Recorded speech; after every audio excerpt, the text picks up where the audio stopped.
Welcome back to the Brennan page. I am Dwayne Page. And this is Kyle Brennan. Today we have the pleasure of speaking with Chris Reyes, who is the founder of Athelite Player Development, CatcherMTRX, the Catcher Summit. He is heavily involved with USA Baseball, evolution scouting events, and so Dwayne, I'm sure I've missed some things that Chris is involved with, but the key theme with everything that Chris does, and he says it well, he says we are a leadership development company disguised as a catching clinic or disguised as a youth baseball organization. The concept of leadership, mentoring players, and just pushing them to a level that they didn't previously see feasible or even knew existed within them. Those themes with Chris have always been extremely intriguing for me, and I loved our conversation today. It's just 2 hours of us getting really deep into the weeds of those discussions. Yeah, I'm very glad, and I mentioned this at the end of the pod, that we were able to have a long form conversation with him because, my interactions with him was as a player, you knew who he was. He was always a great vibe just to be around, generally speaking. And then as I got into coaching the clinic, the CatcherMTRX clinic, he was somebody that I just genuinely liked learning from. I liked his approach to teaching athletes. I liked his approach to cultivating leadership in others. As I've gotten older, him and I have had these, more nuanced conversations around leadership and around life in regards to what it is that we do as coaches. So, like I said, I'm grateful that we had these drawn out conversations today. I think if you're somebody who is involved in travel baseball at any capacity, whether it's a player, a coach, a parent, or somebody just, that's around the travel baseball stratosphere, I think it's a great podcast to listen to. I think it's a very informative one. It has ideas around the culture of the game and where it's headed. It makes me very optimistic for many things, but it also gives the listeners things to look out for and inform people on just, I guess, the state of our game right now, where it could be going, and I think the best way to go about things moving forward. And one other thing that I forgot to mention is at the back end of the podcast, we had a discussion on what it really takes to do something like this full time, being a baseball coach, and what it's like to transition from recognizing coaching is something you like and you like to pour into, and you want to help, but how to make that work. I have the opportunity to see younger guys getting into the coaching industry. So, I think about those kinds of individuals and people that may be between myself and those newer, younger coaches. I think that part of the episode is definitely informative and could benefit those kinds of people. I had those people in mind actually while we were having that conversation, and I look forward to whether it's with Chris when we have him on again or with other people like himself. I look forward to more conversations to inform, those groups of people and to inform for myself included. So it was a great one. And Chris, shout out to you, man. That was a great episode. Thank you so much.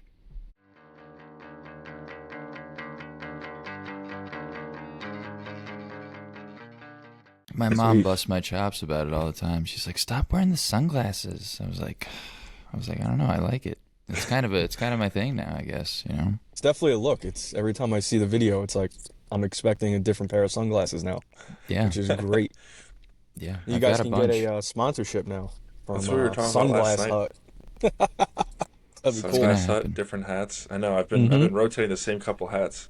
Chris, you gotta send some stuff, and you got all the Whatever you different guys want, I'll gear. send it. I'm Whatever gonna. you want to be aired on the podcast is what you need to send. Okay, There you go. I'll That's what send gets it. the people going. So it's we haven't talked in a little bit. So you're doing the podcast and those interviews. What else you got going on? Just did a USA Baseball 11U event last night, which was really fun to watch because You get to see all the good kids in the region. So we typically invite the top 8 teams from from like Delaware to like the Boston area.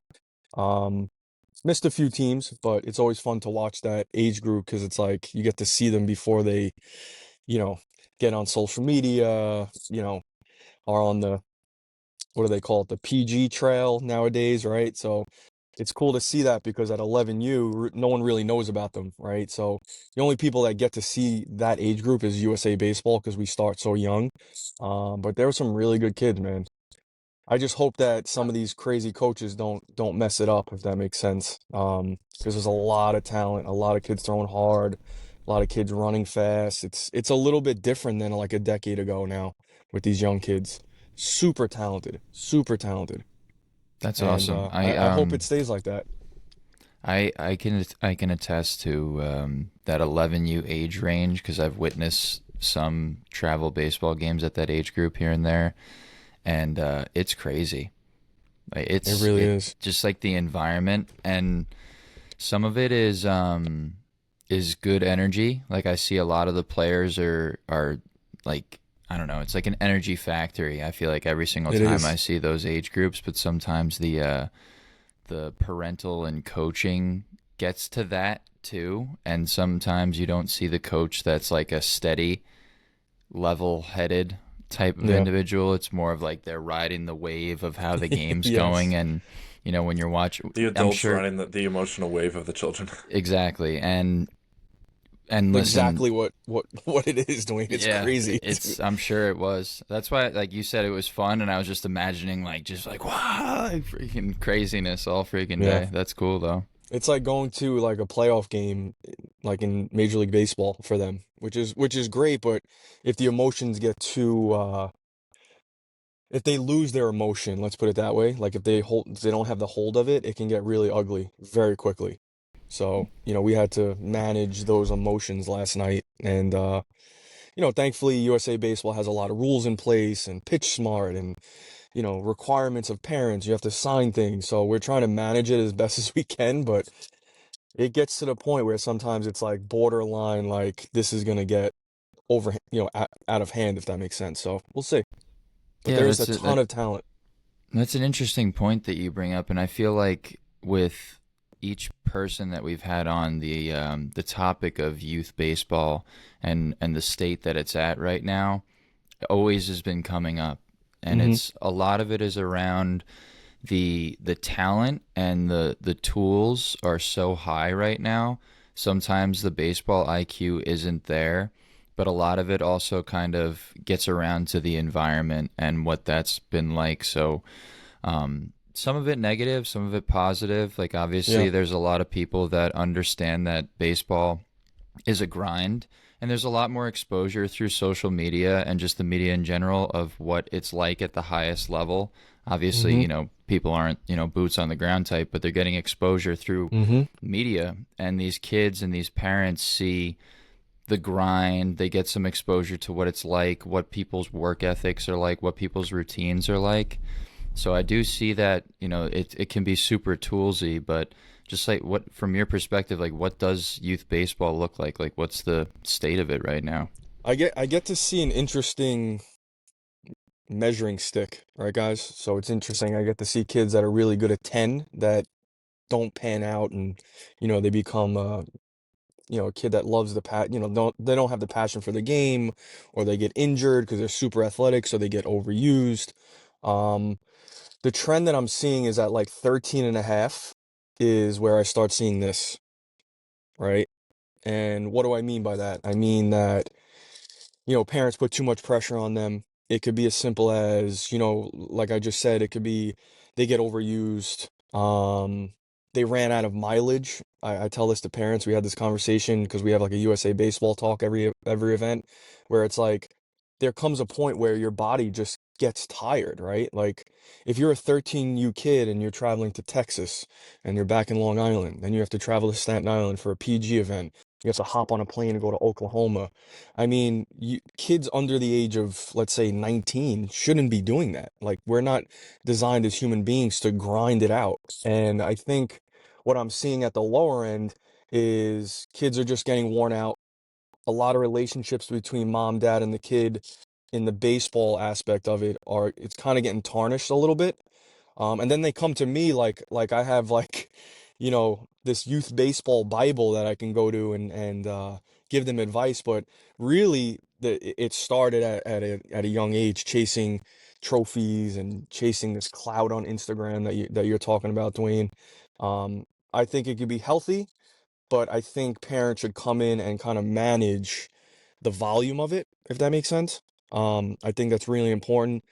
I think we do a decent job in this region of doing it. I think it could be better. I think the passion of the game and work ethic should go up, and I think the chasing of the clout and Instagram views and likes should go down, in my opinion. And if we can do that as a culture, I think you're going to see a lot more kids stay in the game, love the game. The relationship with the game is going to get better. So that's kind of what I see, at the bottom level. I'm starting to see in the Northeast from like 15 and up, a lot more kids starting to get draft, uh, exposure. I'm starting to see kids get more college exposure. A decade ago, when you guys are in high school, I don't think we had the amount of social media coverage, so to say. And I think that's very helpful. I've also heard some college coaches say that it could be exposure. It could be you could also get exposed, which I see that a lot nowadays, if that makes sense. Um, so just kind of that forecast from like 8 to 15, 16. I think we're heading in a good direction, but I also am concerned with some kids where they may get burned out, guys, to be honest. It's interesting you bring up the culture. I was gonna say that word earlier when you were talking about how you're trying to manage the emotions of those 11U those games, and you're Yeah. having parents sign certain things, and at top events like that, if you start to set an expectation of what this environment is like and how it's supposed to be, then Hmm. I believe that would have a trickle down effect where it's like, hey, we were at so and so event, I want to tell my friends about it, and you know what, it was handled like this. And Yeah. then when someone goes to the local Tuesday night game, that might bleed into that a little bit. That culture shift is something, um, that just what I know about you has uh, been paramount to, I guess, your motivation and your mission for a while now. Yeah. I mean, I think my faith in God and being a responsible person to manage leadership, which we all have that, I think is extremely important to me. It's always been like that for my family.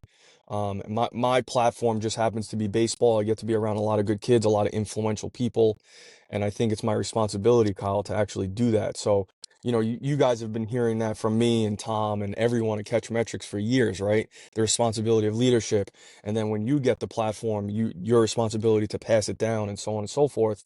um Right now, we have a really good circle around us in New York City, branching out to some parts of Long Island and New Jersey. I'm blessed to have the USA Baseball platform to really allow my message to flourish and grow. But yeah, Kyle, it's always been that. It's always going to be, being a good person before baseball.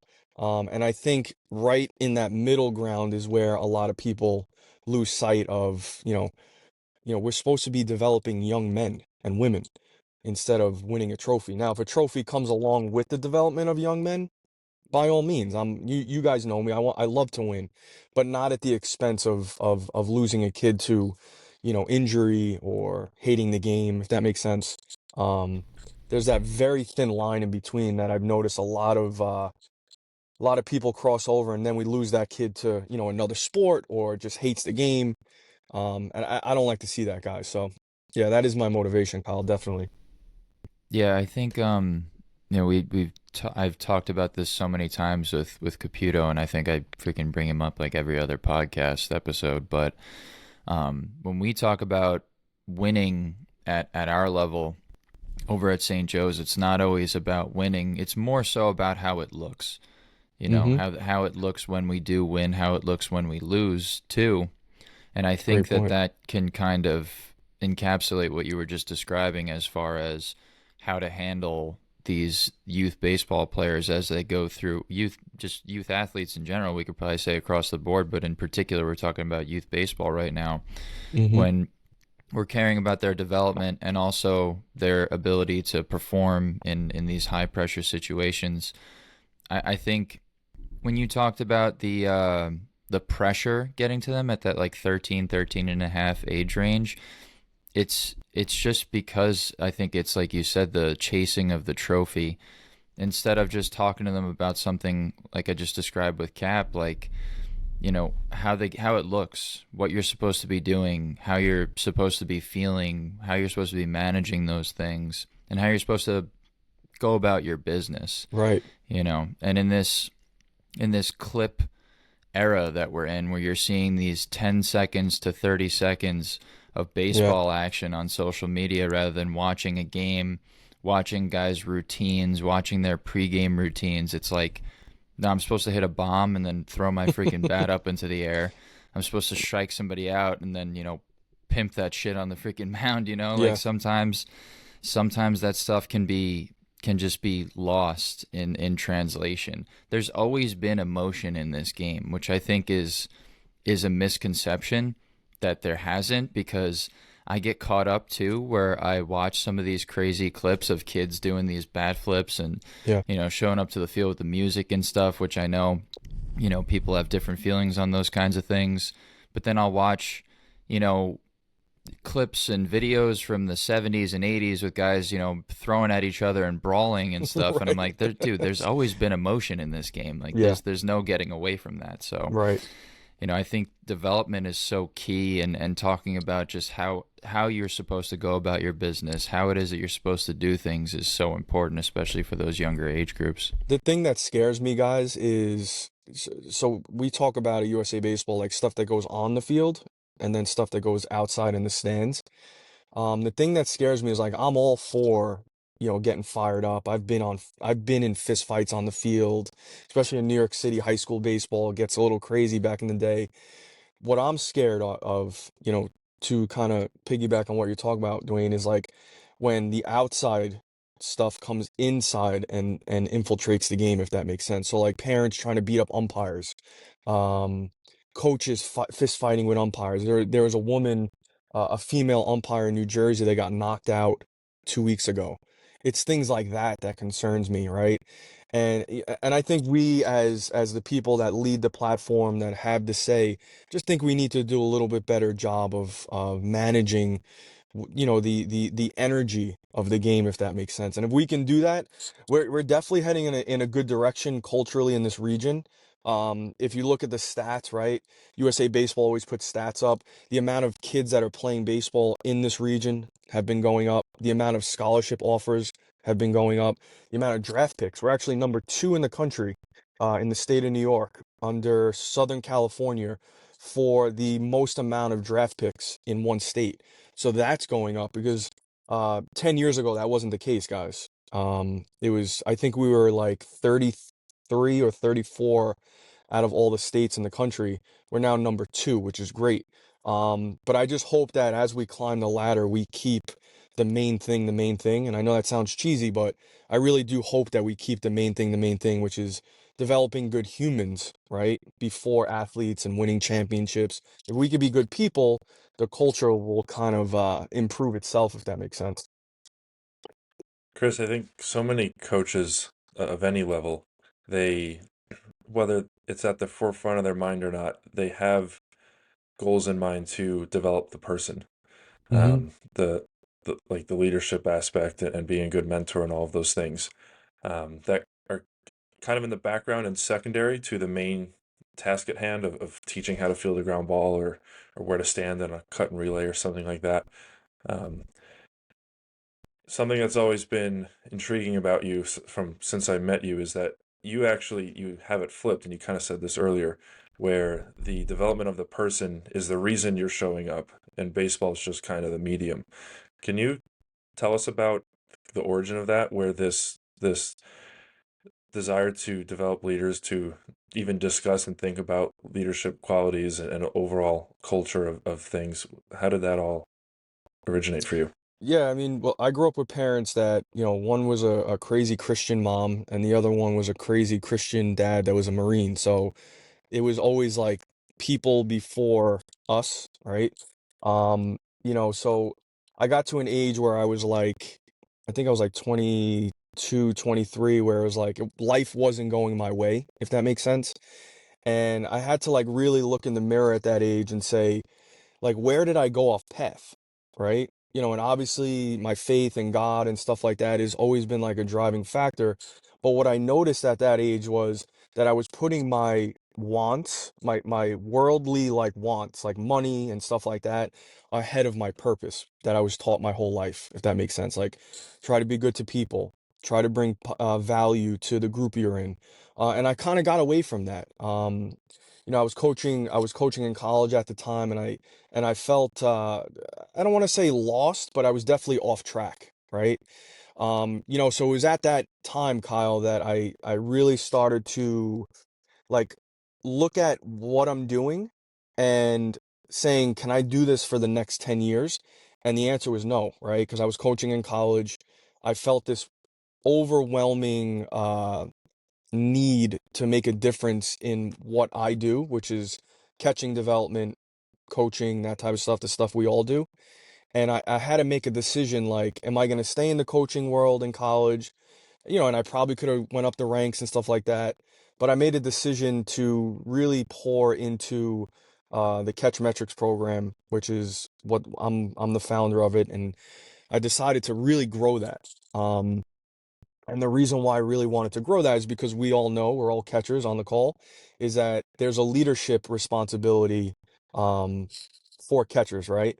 And it was at that moment that I made a decision like, this is what I need to do on earth. I need to help catchers be leaders to help change culture. Um, and I think it was at that point where everything got very clear for me, guys, to be honest with you. And once I did that and I really started to organize what was happening, things just, got in order and things got a lot easier, which is very interesting because it was at that moment, maybe like a year or 2 years later, where my finances started to get in order. My relationships and my life started to get in order.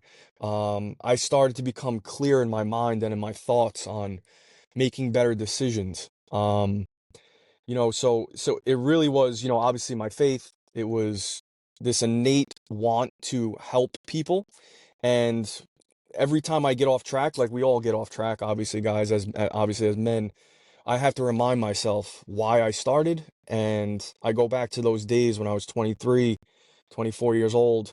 And I made that decision that I need to shift my paradigm back to helping people. And as soon as I lose that, for the people that are listening, as soon as I lose that, I can now feel it. And I have a really good support circle around me now that kind of bumps me back into the lane and recenters me, Kyle, if that makes sense. Absolutely. I think that that's a very relatable idea, whether it's as a player or as a coach or as somebody that, has any, that's really relatable to anybody realistically. Because I think we all can kind of get caught in the rat race of Yeah, trying to figure out what the hell it is you're doing. But when you were able to sort of get yourself on that track, it sounds like it was just understanding what it is you're doing, why it is you're doing it, and why you got into it in the first place. yeah, I think that when you're doing working in something as difficult as baseball, and especially when you consider coaching, because it is it's a very niche thing to do in general, coaching. But yeah, I feel like you talked about clout in regards to baseball as players in general. It can be the same side. It can be the same thing on the coaching side of yeah, most things. definitely.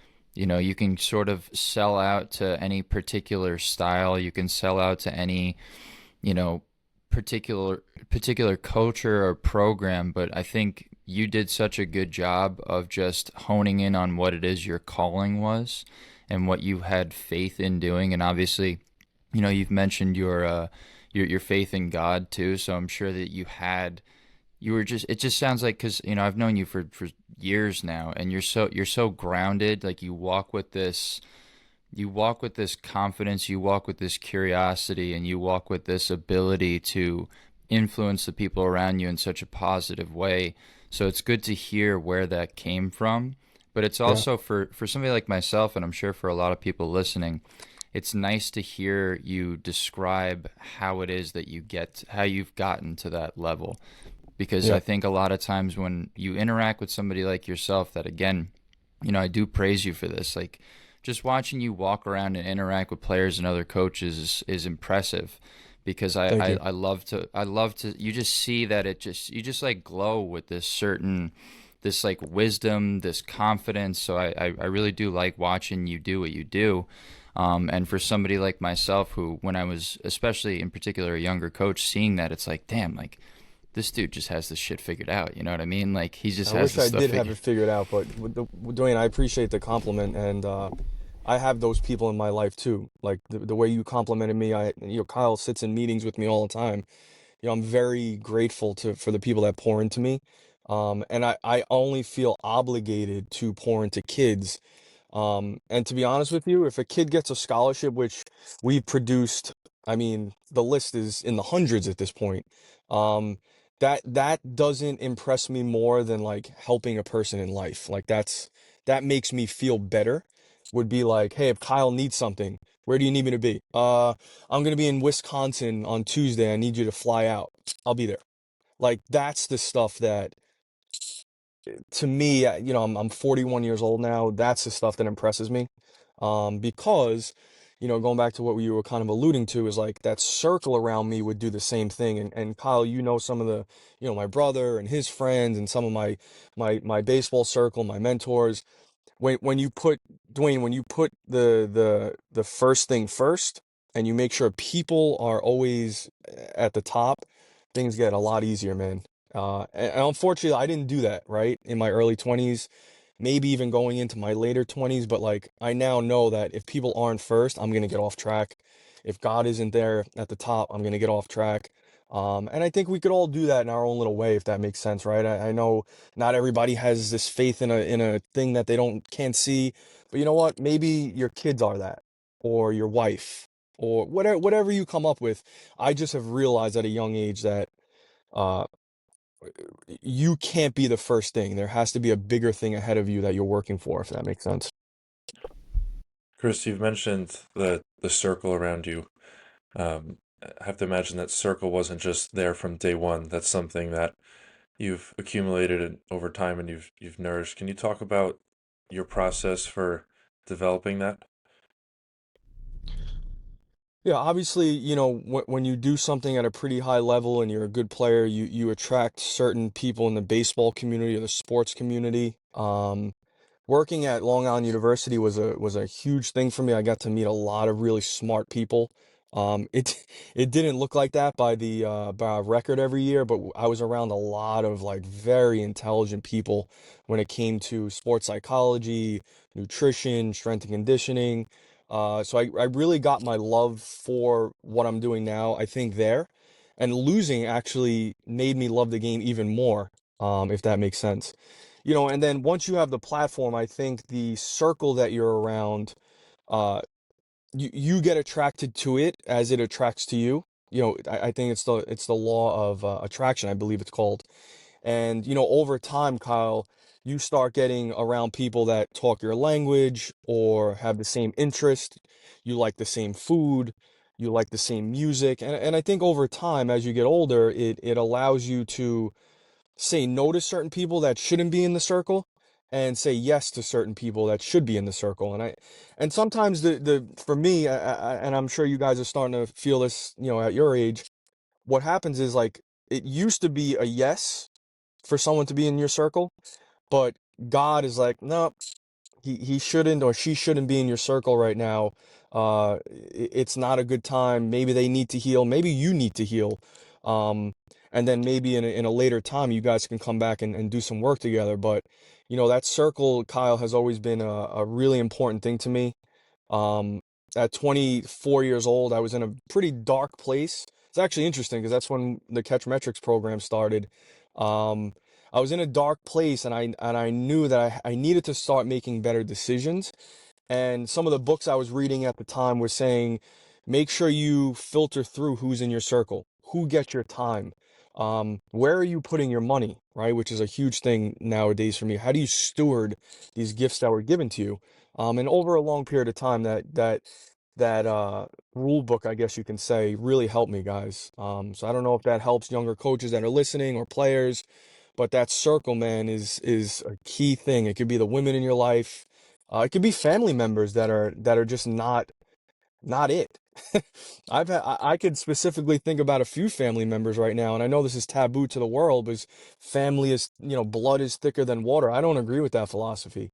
Um, I've had family members that I had to love from afar, as my brother Chad would say. Um, so that circle, Kyle, is really important. You guys are obviously part of this circle, and I'm very grateful to have you guys. But that circle, man, will either boost you up or definitely take you down. So just be very careful. Yeah, I couldn't agree more. Everything I think you're saying definitely resonates with me, in a strong way. But I think for somebody that could be listening to this, because I'm even sitting here listening to you talk, and I'm like, damn, like I gotta check on this or that. Like when you think about the entire package, when you think about all the where you want to be versus where you are, I think that it can sound like such a big task. When you talk about stuff like filtering your circle, maybe informing yourself a little bit better, whether it's through reading books, Hmm. listening to different podcasts, or just getting yourself a little bit better informed. It can sound like a big task. And I have an idea, I think, of what you would say to this, but what are some of those first steps to get yourself in that on that better path, in that better direction? That's a great question. For me, I wish I would have started earlier, if that makes sense, right? I wish I would have committed to a relationship with God earlier. I wish I would have been around better people earlier. Um, I think I waited a little too long, which had affected kind of my playing career, because it didn't allow me to get disciplined. Um, so for me, it's like starting earlier would have been really helpful. Um, if you think about it, the wisdom that we know now, and I know this sounds very cliche, and your parents probably have said this to you, but if you knew now, right? If you could have brought that information to when you were the 15 you, or the 14-year-old player, Kyle or Dwayne, think about how much more success you would have had, right? So I always think about, damn, I wish I would have knew this when I was 15, because with my skill and the way I competed and all that great stuff, I would have 100% did better in school academically. My relationships would have been better. So I always look at that and I say to myself, and which is part of my purpose, right, guys? You guys were in the group when me and Tom would talk about leadership. I now feel obligated to do that, and I think that goes back to what you were talking about earlier, Dwayne, where it's like, you know, I'm 41 years old. How do I help the family that has a 12-year-old kid not make bad mistakes? Does that make sense? And I think if we can do that as coaches, if we can go to the next generation and be like, hey, there's a storm ahead, make a left instead of a right. If we can do that, I think we're doing what we need to do on Earth. And I'm very grateful that I have that. Me and Kyle sit in a meeting with my brother and a lot of successful guys, and there are a lot of bullets that I've dodged because of an older gentleman or an older woman that's in the group is like, Chris, I'm telling you right now, dude, there's a fire ahead. And if you keep moving forward straight, you're going to go right into the fire. I recommend making a left. And I think when I was younger, Dwayne, I didn't do that well. So, I don't know if that answered the question, but I would definitely go back and try to get educated earlier, read Yeah, better books, listen to more wisdom, as you guys were talking about. That stuff is key. yeah. Again, that does resonate with me very strongly. I think for me though, my faith tells me that we do make those mistakes because like it makes you who you are today, and then because of your passion to help grow and develop leaders, that like that's in your core what it is that you want to do with your life. So and again we talk about that, that desire to pass down, and I couldn't like that just sparked such a freaking note with me because that's why I got into coaching in general. Yeah. Was when I got to college baseball, it was like, damn, I can't believe I focused on all these things throughout my baseball career, because then I got to Yep. college, playing Division 2 baseball, Division 3 baseball, and I'm saying to myself, if I had just focused on these things, and at that time I had started coaching travel baseball, and I'm telling myself, I'm having such a good experience. I'm meeting some of the best people in my life right now. Mm-hmm. I want other people to experience things like this. That's why I started doing what I started doing at the time, and why I do what I do today.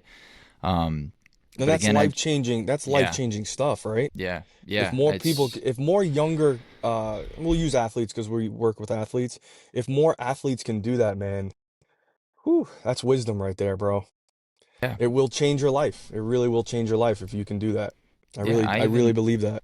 I even say to catchers of the programs or teams that I coach, as much as you want to, especially the upperclassmen or Mm-hmm. the older kid on a team or older kid in a like a CatcherMTRX setting, is yeah, you want to perform your best right now because you're top dog, but what kind of impression are you going to leave? How are you going to influence the guy, your backup catcher, or Mm-hmm. the guy who's going to be the starting catcher in following years, or the younger guys in a group setting? How are you going to leave an impression on them so that when you come back, it's better? Yeah. So when you come back, some standards are upheld or even modified to be an improvement. I think that that's our responsibility as leaders. I've even said to kids that I've trained, kids that I've coached, I want you to be better than me. I want Mm-hmm. you to be able to come back and teach me things, which I've had the luxury of being in this game long enough as a coach to have had that experience where I've witnessed some kids come back to me and talk about things that they learned and how they believe it's an improvement on stuff that we've even worked on, which tells me and affirms for me that I'm in the right place. Yeah. That's the cycle, right? That's the cycle. Powerful stuff. Yeah, you're alluding to the topic of being told something, like learn something via a message being presented to you versus experiencing it and kind of learning it on your own. Mm-hmm. Sounds like some of these lessons are better learned or only learned through kind of screwing it up a little bit. But there's ways to accelerate that. Like you could be 14 years old and making a certain mistake or heading in a certain direction, and someone can tell you, usually a parent that at that age you don't want to listen to. They're gonna say like, "Hey, do this," or "Hey, here's the fire. Hey, don't touch it," or whatever. And the kid's gonna, if anything, want to go against that. And until that kid sort of gets burned by it, they're not gonna, Yeah. they're not gonna adjust. But as coaches, one, we are an outside voice that players are more apt to listen to. So, like you said, there's Definitely. an obligation there to warn them or to show them some of those things because as baseball coaches and hitting coaches in particular, I guess catching also, like it's something that they want to do. Like they Mm-hmm. want to be there, they want to spend time with you. It's only an hour during the day, and like you have their attention, so there's a lot you can do with that. But what I'm getting to is you can create, and I've seen you do this from the moment I met you. You can create an environment that's difficult and maybe a little bit unfair, whether it's a certain blocking drill where the kid just doesn't have a chance on or he's going to get beat up with, or it's some sort of like receiving drill, but then you're making them dodge something, or now there's a runner going, and what happens if this? And you challenge them enough to where they have a difficult like failure moment, and then and what you've done a really good job of is there's an opportunity to interject more of a broader life lesson Mm. that's emotionally fresh from the experience, and then you can tie the two together. Yeah, so for me, that's called a reachable moment, right? So everything that I do as a coach, and I'm sure you guys do the same, is I'm using the coaching platform to teach life, right? And I know that, and if you look at the stats, and I have a ton of USA baseball stats that I can send to you guys, where it says 99 point almost 7%, 99.7% of kids are not going to be a paid athlete in any way, shape, or form. Okay. They won't make 1 cent from this game over their lifetime. Um, so I had a mentor of mine, Richard James, who taught me this reachable moment. He's a former bronze medalist in the 2004 Olympics. He was my mentor at LIU, helped me get certified as a strength coach at LIU. He was the head strength coach.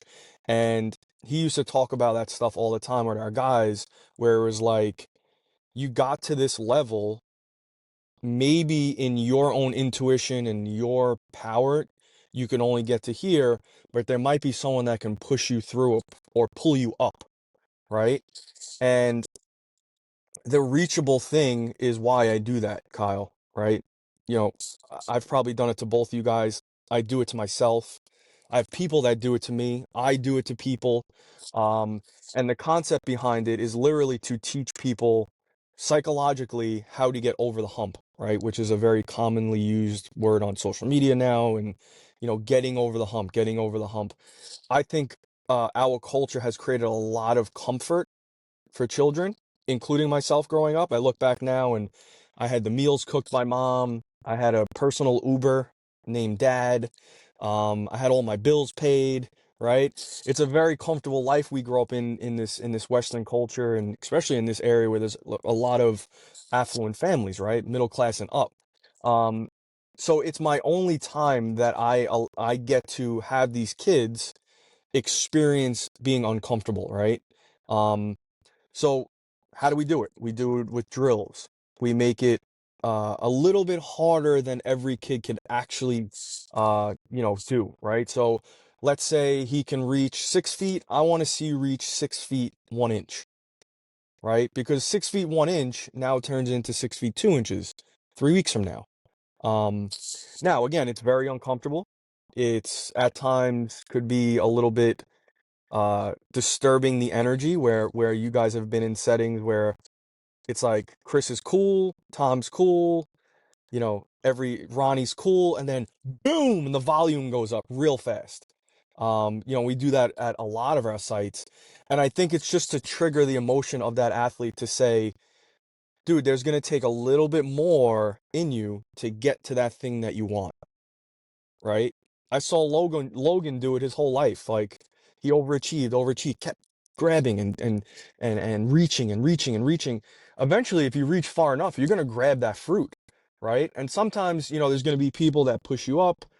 They might even throw you a ladder, right? So, to get you to that fruit.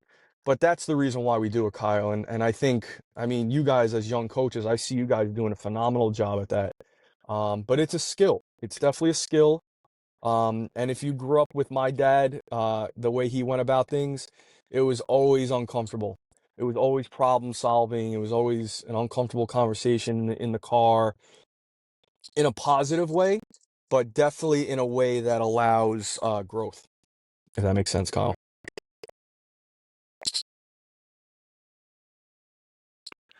Yeah, that actually, I'm reminded of. I tell people this story often when they ask me about you. I said when I was 14, I've been going to CatcherMTRX for a couple months or something, and going through the program, and I'm not the worst player, but I could name three or four that were significantly better than I was. Some Yeah, older, some around the same age, and you know, we got there early to one of the clinics one day. The clinic was much smaller back then. Nowadays it's 60 kids, and 14 coaches, 15 coaches, and yeah, back then it was you, Tom, and one or two others, and then 7 or 8 of us.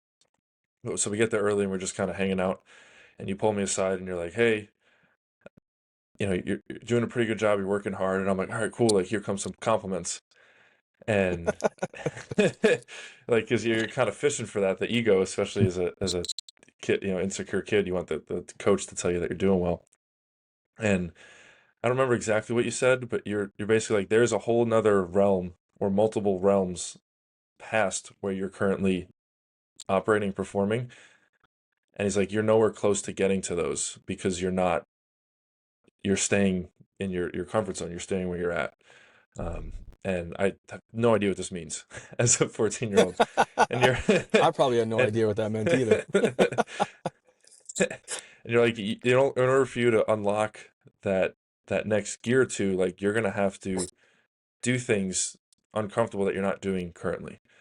And you're like, if you learn to do that, then the sky's the limit. Yeah.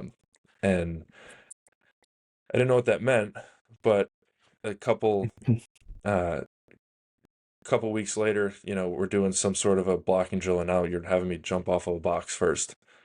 And the other, Some the of other those things guys were did, dangerous we were doing, yeah. Kyle, back then. But I guess the pushing of it, like just being uncomfortable is like, the other guys were sort of doing the drill, and I must have been completing the drill, and now I have to do it off the box, and the other guy doesn't. Yeah. Or like, you're making me do it first, and I'm not going to look good in front of the others. And then, now we're leading a stretch, and I'm like, okay, I don't know how to lead a stretch. I guess we'll do this, and just like kept pushing past different things.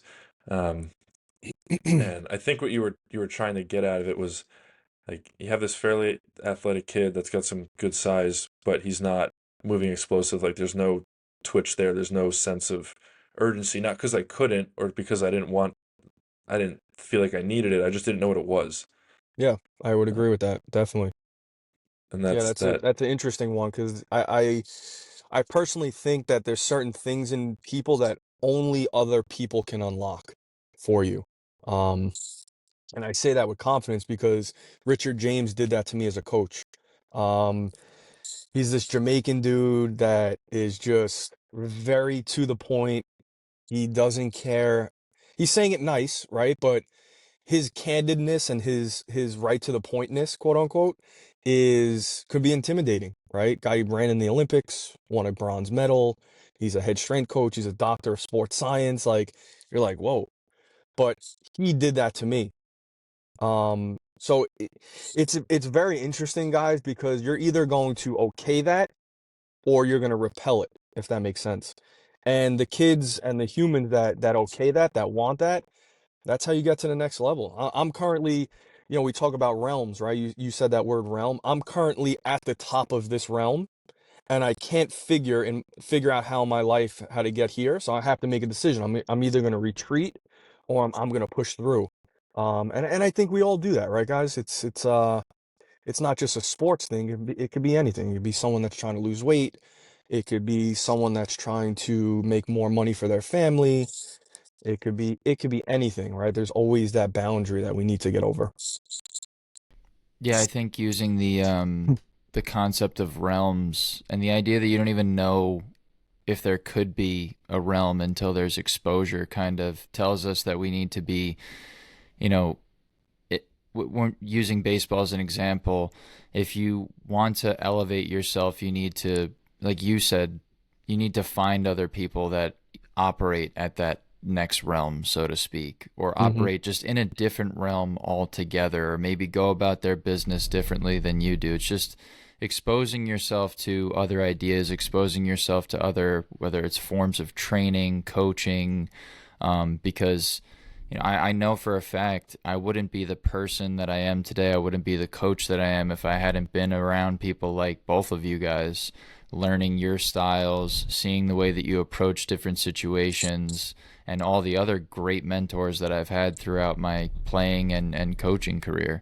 So, when you kind of hit that wall, I think going to your circle is definitely paramount to reaching that next level. Going to your circle, and maybe they have somebody within their circle that's outside of your circle, so to Hmm. speak, and then maybe they can pull you to that person that can help you get to that next realm.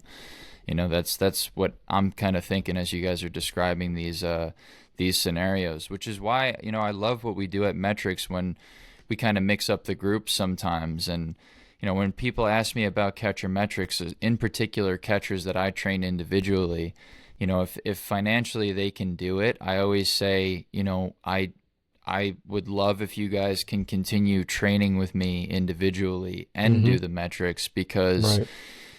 you're going to a group setting where you might see somebody who does what you do but in a different way, and it could make you better. I can't sit there and I can't quantify that. I can't show you a stat here that's going to say this is exactly what will happen at this point in time. But if you're talking about a 12 or 13-year-old catcher might watch a 15 or 16 guy Mm-hmm. do something and be like, holy crap, I didn't even know I could do that. And that's exactly what I tell parents, because a lot of parents don't like the group setting. But I think Catcher Matrix in Long Island, New York City, New Jersey is very different. Um, I think it actually pulls a lot out of kids, in my opinion, because of what you're saying, Dwayne. Where a lot of other camps may not do that because it's very structured and they do a nice job, but it's like very like, right? Where it's like you may be in a group with a kid that's in college that plays at St. John's, and you're a junior in high school that's a very talented kid. You now need to stay with that kid. And that's the pull up that you're talking about, which is, some people like it, some people don't. I'm leaning towards getting away from one-on-one stuff, because I think there could be so much benefit in small groups and the challenging and the creativity of seeing somebody else on what they do, which I think is extremely important. I think both you guys pulled some of that out from other people in the program.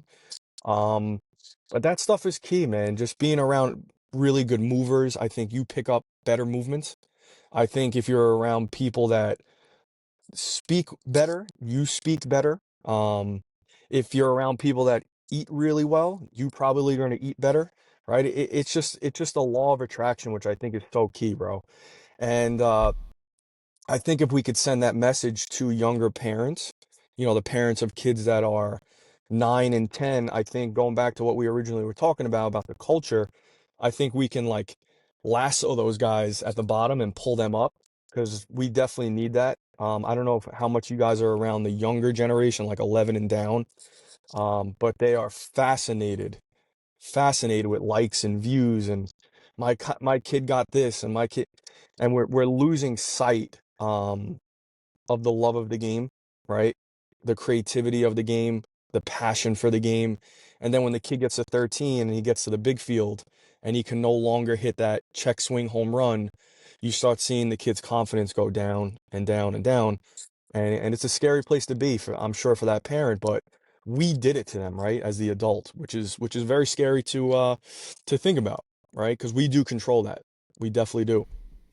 Yeah, it's an interesting point you bring up in regards to the group setting too, with training, because I can't tell you how many times I've done, successive hitting lessons with individuals, and let's say I train a guy at 5 o'clock and then it's 8:30, and I'm like, damn, I wish that these guys were in the cage at the same time, because we talked Mm, about this point earlier, and my athlete actually was like, this is actually what I felt right here. This is what I did. And I was like, okay, that's like really good. But, hmm. I bring it up to that guy later, but it just doesn't, it I doesn't know. click the same as if maybe they were in at the same time. And Dwayne, you know what's happening? I think what you're saying is like we're really getting good at teaching movements. We're really good at teaching swings. We're really good at teaching how the arm should lay back, and we're teaching how the spine should flex and all that great stuff. And that's a huge part of it.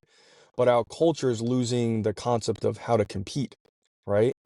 Like, where is the competition camps? Are they out there? Because I would love to send my kids to competition camps where it's only competing, because what I've noticed is when you put a kid in a competition setting that loves to compete, his skill level that may be just okay actually excels.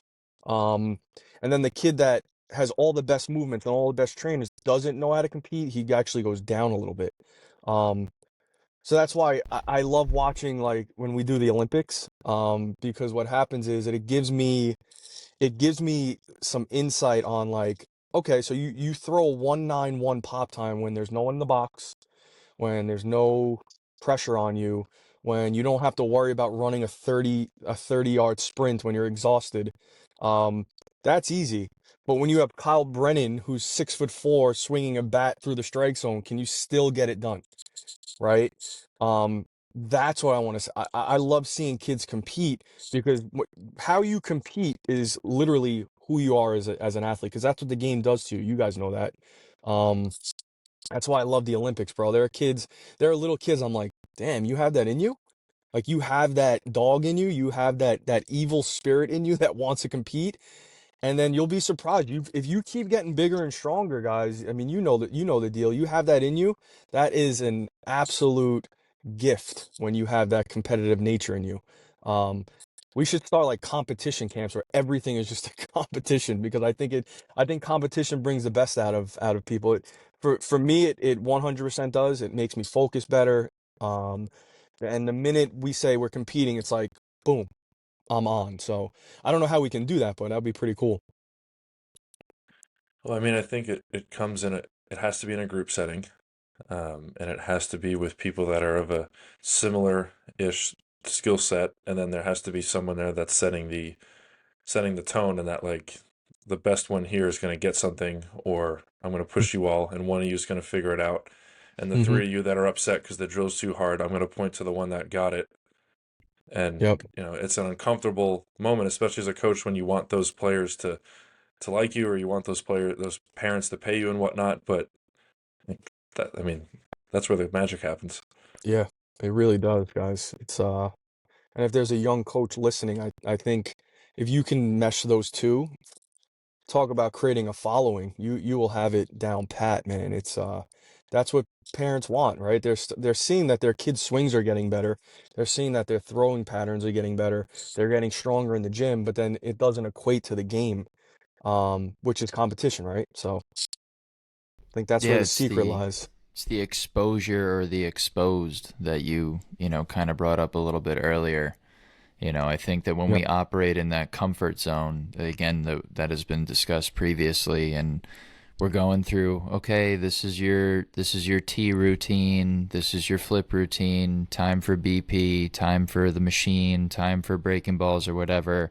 It's all stuff that you've been used to, but then, you know, like we say at every level I've coached at, coaches have said it, I've said it, other players have said it. You throw another team with another jersey over there, and then all of a sudden it's a completely different look. It's a Hmm. completely different feeling. We're taught again. Like I'm just the type of person that's always engaged in conversation, but also at the same time, I'm like, how the hell are we gonna do this in my own brain as we're talking about these things? And I'm like, it is this competitiveness. It's when we do. I'll give you guys an example. When we like day before a game, right? We don't do like we'll do our everyday work. We'll get our reps and everything, but then we put the hack attack on the mound. We put it in an arm angle slot, Mm, and it's all right, there's a runner on first base. This is what I want you to do. There's a runner on second base. This is what you need to do. There's a runner on third base. This is what you need to do. All right, now lead off an inning. Like that's what our batting yeah. practice is for that day. And it's just practicing the competitive nature of things so that when you're met with those situations in game, you know, you feel little. Obviously, again, it's a pitching machine. You're still in practice, like everything, but we try our best to foster that competitive nature in a practice before the game. Obviously, pre-game we're still doing, our normal arm BP and stuff like that, but Hmm. we try to get that competitiveness as much as possible. But even so, I'm sitting here thinking, we're about to head into the most competitive part of our season right now. How can we help out, like how can we help kids in general? I'm not even just thinking about my college guys, but start to compete, because like how do you develop that? How do you develop that competitive nature? I'm also thinking about these younger guys you're talking about, these youth baseball players, these 11, 12 you guys. Like, how do we get them to compete? How do we get them to compete the quote unquote right way? How do we show them what the wrong way is? Like, what is I guess, like, what are some of your thoughts on those kinds of things? Well, I think we have an innate ability to have the fight or flight mode, which is a very basic human concept, right? And I think it's conditioned from a younger age where it's like when I see conflict, right? When, not if, when I see conflict, how does my brain, how does my central nervous system handle this stuff, right? Because what's going to happen is you're going to get conflict. It's coming. And how you've been conditioned to actually handle it is what we're talking about right now, Dwayne, if that makes sense. So for me, it started at a young age, right? My Unfortunately, my dad was sick my whole life, so I had to sacrifice a lot, right? I had to sacrifice a lot for this game that I love. Um, my parents got divorced at a young age, so I saw how to handle a relationship poorly, how to handle it well, which I then, learned from, and then I use it later on in life. Um, but it's like literally the stuff you see as a young kid, I think is going to bridge that gap, if that makes sense. So for example, if you're a kid that lives on the Upper East Side of Manhattan, right, and you have a nanny and you have a driver, everything is handled for you. You don't have to make money. You don't have to solve a problem. Um, what I've noticed is if you give that human too much of that, you're gonna coach that competition right out of him because he's gonna face the lion, right? The lion's gonna come into the out of the den, and then he's gonna innately just run away because he doesn't have that fight skill in him. Does that make sense? Um, so what I've noticed is the kids that are allowed to uh quote unquote figuratively fight when they're younger, they have a little fight, they fight better when they're older, right? So kids that are in MMA when they're kids, right? And they're grappling on the ground, they get punched in the face. Kids that are in karate, kids that play football at a younger age are typically okay with impact, right? Meaning like they're okay with like getting touched by another athlete in a not a nice way.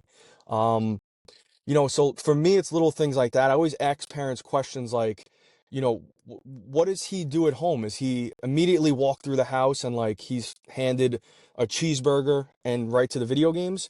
Because he's not going to have fight in him, that kid. He's just not going to have it.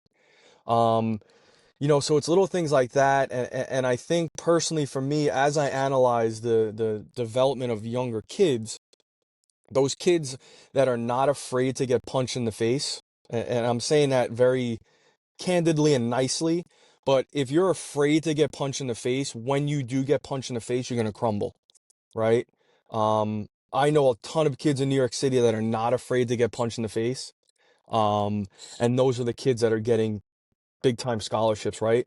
Because it's becoming so appealing to college coaches and scouts that this kid is mentally tough. It's like this badge of honor now where back in the day with, your parents and my parents, you were mentally tough. Everything wasn't handed to you. So I don't know if that answered the question, Dwayne, but when I look at younger kids, I love kids that are tough. And I'm not talking about kids that are, walking down the street and punching someone in the face on purpose. But what happens if, someone is messing around with your friend? Are you going to stand up and protect him? Right? Little things like that. Um, but I think it is definitely conditioned as a younger kid to not start conflict, but be okay when conflict hits because it will determine what you do as you get older, right? Are you the pitcher on the mound in the fourth inning whose base is loaded and, we need you to get out of this inning? Are you going to crumble or are you going to step up, right? It's little things like that that start at a younger age. And you can tell, you guys can definitely tell what's being said at home, how babied is the kid, and it's our job as coaches to push them through that. Now, it may push them away. You may lose that client, right? You may lose that kid, and unfortunately, the parent will stop paying you. But I think it's extremely important to challenge that kid because life is going to challenge you. Life is going to punch you in the face. Life is going to kick you in the nuts. How you rebound from getting kicked or punched will determine what you do, right? And I just hope that our culture gets a little bit better at that, especially where I'm from in New York City area. There's a lot of that. And, I couldn't begin to tell you how many calls I get, not from how does my kid throw a better pop time or hey, check out this swing, can you help me with the mechanics? It's my kid is in this situation and I don't know how to get him through it, right? So, for me, I love talking about that stuff because I didn't have, things handed to me. And I think it's important as men that we have that skill, because there's going to come a time where you may own a business. You may be a doctor. You may have to have an uncomfortable conversation with somebody.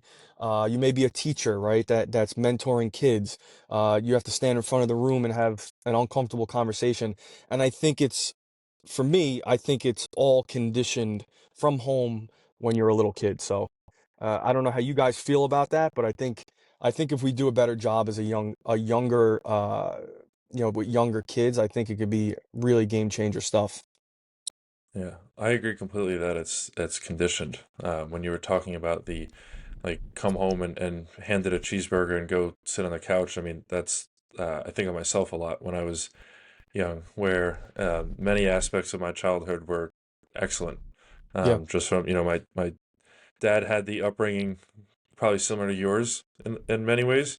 Mm-hmm. From the city, not growing up with much, with like tell stories that he'd take the subway to school and get robbed often. Which is Like real that. stuff, dude. Yeah, Like, I know people don't believe that stuff, but it's real stuff back then. and that man has he gets hit with punches metaphorically daily on the Yeah. hour at work, and he just keeps going, and then from that he's had some success, and then here comes his kids, then he's now giving things to them. So I had a very nice Right. house and a wonderful mom that was home and giving things, and the environment was comfortable. So like I started off with that flight instead of fight Mm-hmm. response when things Mm-hmm. got difficult. I say that in the same breath of that same dad would then put me in environment, like, because when your parent says, "Hey, work harder," like it usually doesn't land. Right. But he would put me in environments with yourself and Downey and some other coaches where, like, he basically put me in environments to compete. Yeah. And then when I fell short, he was not there to tell me that I was struggling. He was not there to point out my shortcomings or to tell me, "Hey, like, why don't you have the fight in you?" He Mm-hmm. would say, like, "What are we going to do about it?" And That's it, then, baby. I love it. and then he'd provide Mm-hmm. something that would be designed to help me in the environment. And so the competing and the exposure to some of those uncomfortable moments was the thing that started to build some intrinsic motivation. Yeah, and it Um, must be I don't have kids, but it must be hard because you do want to give a better life to your kids. I get that whole concept. Um, but what happens is, and I've seen it because I know this sounds crazy, but I have like 10 phone calls a week on this stuff nowadays. And what I'm noticing is that it's coming to a head kind of a lot, and it usually happens around 14 and 15, where you can't control the situation because the high school coach doesn't care what you have to say, right? You're playing on a very competitive travel ball team. The coach may not even want to talk to you, right? It's out of your control, and I think it's at that age where what you did as a 13 and down player or kid, as a human, is determining what you do 14 and up. So it's a tricky one, guys. That's a I was really, going to ask really you that tricky one. actually, maybe not that, but the very first thing you said on the call was talking about the 11U um, events with USA Baseball, and I was going to ask you what your thoughts on how much that transfers, like the success as an 11-year-old, does that have much of anything to do with your success as an 18 or 20-year-old? Um, So I've been watching a lot of podcasts and clips on Instagram, and they're like, nobody cares what you did at 11 years old. A college coach doesn't recruit you because you won the perfect game national tournament at 12U. I totally disagree with that. Um, because what's happening is, if you win at 11 and you win at 12 and you win at 13 and you're a winner at 14, you're a winner at 15, that's a conditioning, right? So the college coach says, "Oh, I want the winner," right? Yeah, but that kid's been wanting to win since he's 10 years old. That was me. Like, I wanted to win at everything I've ever done in my life. So how can you say, oh, we don't care about the 12U perfect game tournament, that if you win or lose it, but then you want the kid to be a winner when he joins your roster at 18 years old, Dude, Chris, that's I'm right? such a curious good point. That's to such a good point. play devil's advocate. Um, what about the 11-year-old, you said it earlier, that's flying across the country twice a month to go play in some giant tournament because they want the PG Yeah. points and all the different things? Well, it's how we manage it, Kyle, right? If that's what you do all the time, I actually had this conversation last night with a parent at the event. If you do that all the time, right? Just think about it like this. If you do it all the time, you're wasting time, money, miles, right? uh, Disconnecting from family outings, so on and so forth. So as a parent, you have to manage that. From what I've noticed, because what I do love is the kid that does play on the national scene. When he comes back to his local league, he's a superhero, right? Um, so there is a balance. There's 100% a balance.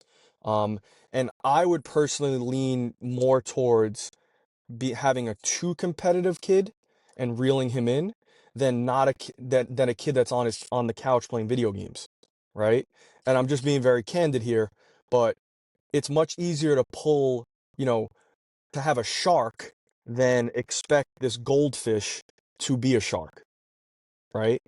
So it really depends on how you look at it. But there is a balance, is what I'm kind of trying to get to, Kyle.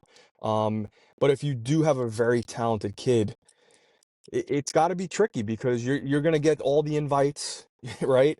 You're gonna be the 12U All-American that needs to go to Maryland and play in Ripken and here and there, and oh, by the way, it's gonna cost you $2,800 to come. I get it, right?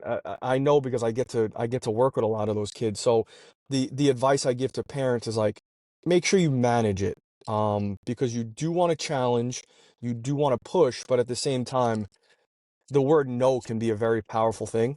Um, and if we can learn how to say no, I personally think as a younger parent, I hope parents are listening to this.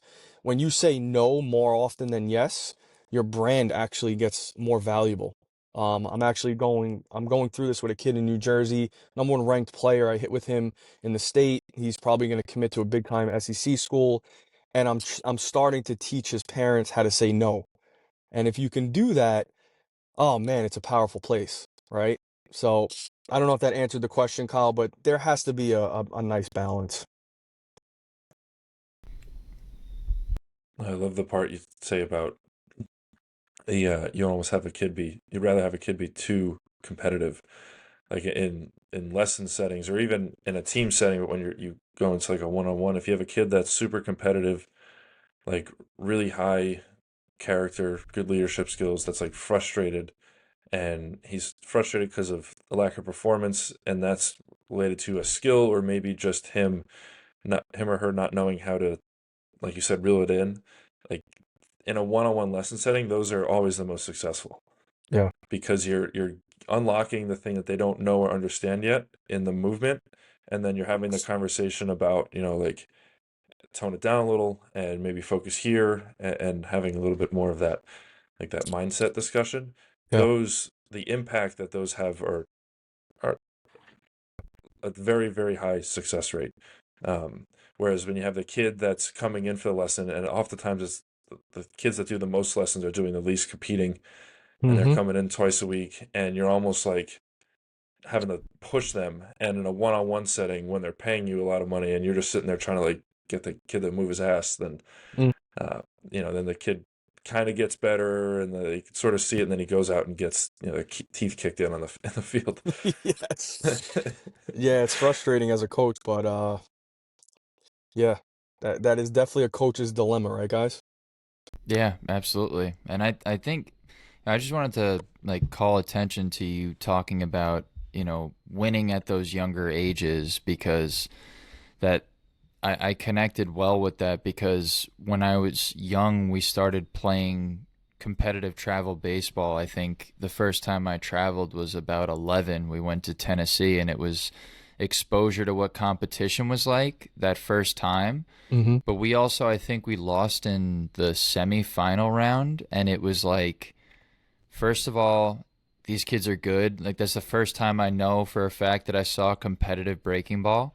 Hmm. And I remember the pride that I felt when I got a hit off of one of them, first of all. And then second of all, it's like, all right, well, when we go home, we better beat everybody's asses. Right. And then it's all right, when we go to that tournament again, we want to win it. And then when we started winning tournaments like that, it's an expectation that every time we go to a tournament, we're going to the championship and we're going to win it. So Yeah. it's an interesting point that you bring up because I think we fall victim to talking about, being in love with the process, which I think is so important. But it's that process versus that compete, I guess, or not versus, Mm-hmm. but the idea of having a process and competing.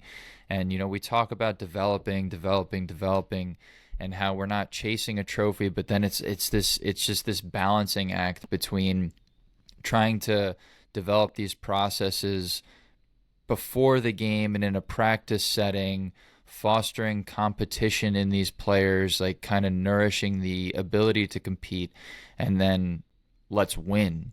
I don't know. That's why I'm so glad that you're on and talking about this stuff right now, dude, because like I said to you earlier, we've been talking about this, we're touching on it, not necessarily going in depth like we are with you right now, but touching on this with almost every single person that we've had on thus far. And it's just, what do we do? What's the answer? Where do we go? Like, what's the I balance like, you I know? think personally, and Kyle, you've heard this being talked about at the meeting with Lions Pride, where it's like you have to define what a win is, right? So for me, at a young age, I love to do well personally. I also love to say when I came back from those big tournaments and Disney World or wherever we were, Maryland at the time, I used to like coming back and be like, yeah, we won the event, right? It feels good, right? Winning feels good. So, yeah, I also think you have to define little wins. And my dad did a really nice job of this. That's why, I'm still friends with kids that I played travel baseball at 10U. I'm still friends with them. And the reason why I say that is because he made certain wins more important than other wins, right? So the trophy was great at the end of the event, right? But being a good person, did you shake the umpire's hand? That's a little win, right? Did you say thank you to the woman that handed you the Gatorade um in the concession stand? Those are little wins, right? Um so winning can be a very, very motivating thing as long as you define what a win is, Dwayne, if that makes any sense. What we're doing in this culture right now, and it's scary, we're only defining wins based off of the trophy, right? I'm watching teams on Instagram that they put together the teams because the kids have the most Instagram followers. Just think about how silly that is, right? And the more you can act like a clown during the game with bat flips and Superman, tearing of the shirt, the more we want you on the team. I'm not going to mention the name. I'm sure everyone listening probably knows the name. I'm not going to mention the name, but it's they've defined winning as ego and pride and attention and all this stuff that isn't really valuable as you get older, right? It actually hurts you as men. Um, but I think if you define the little wins, like, yeah, we want to win trophies. Yeah, I want to be the MVP of the event. But I also want my team to walk around where people respect them around the complex, right? They say thank you to the woman that held the door open for them. Um, they clap for the other team if they come in second place. Little things like that I think is important, and I think the culture has that a little bit uh misdiagnosed or maybe not in the right order, if that makes sense, guys. And I think if we realign what a win is, for a little kid, you're going to start noticing more kids are going to want to play baseball. They're going to want to be at the field more often. They're going to see it as an out instead of like this stressful situation. Like, oh, I'm gonna fight with mom and dad on the way home, and then my coach is going to be yelling at me, and But we won that trophy, right? So the dilemma is, I think if we can get a little bit of both, we're going to be in a very good place. But for me, I think putting the little wins of being a good person ahead of the trophy makes things a lot easier. I love that point of the little wins because baseball is full of them if you know where to look. Like there's the win of backing up first base and sprinting back faster than the other catcher, or of Hmm. shaking the umpire's hand and like having a conversation with him and walking away feeling like he won't admit it, but he probably gave me some extra calls there because of how I caught. Hmm. The nuance of working with a pitching staff, being a leader, like cleaning the dugout after, making sure that your buddy left his helmet and you're bringing it back to him, like little Yeah. things like that. Yeah. There's a ton of opportunity, and as you build some momentum with that, it starts to feel really good. Yeah. I had a And you kid. feel good about showing up. You do. You feel good about going to the yard when you're doing stuff like that. It's like we're talking about the most difficult game out there. Where failure is, it's not an if, it's a when, because it's guaranteed that you're gonna fail. So when you have those little wins in place, Chris, I think that's such a good point, and to kind of emphasize that more to Kyle right there. I think that's so key. But it's on us as leaders and as coaches to, Yeah. like, I think everybody needs to take some accountability. I think that coaches and parents, because like yourself and like Kyle, I'm not a parent myself, but I think it's on all of us to take accountability in nourishing those parts of the game, those little wins, Yeah. and knowing where to look for them. Because when you mentioned clapping for the other team, and it was like, oh, I remember when we used to do that back in my day. Like it's freaking, it's like it's lost. You know what I mean? Like I it's know it's travel just ball coaches that don't shake hands with the other when they coaches. lose, Yeah, or just in general. just in general. And sometimes they don't send their kids out to shake hands. Like, dude, what are we doing? What are we doing? Like, Yeah, it's that important to you that you're a 47-year-old man and you care about winning a trophy that much. It's there's some, and I know you guys are at the higher levels of development and stuff like that, but I get to see some of these coaches that disrespect umpires, they disrespect they disrespect parents, they disrespect the woman that's handing them the Gatorade at the concession stand. Um, I don't know where they get this ego from, but it's a very interesting thing. It and it's a really is. huge ripple effect. I don't even think they realize that. Yeah. I don't even think they realize that.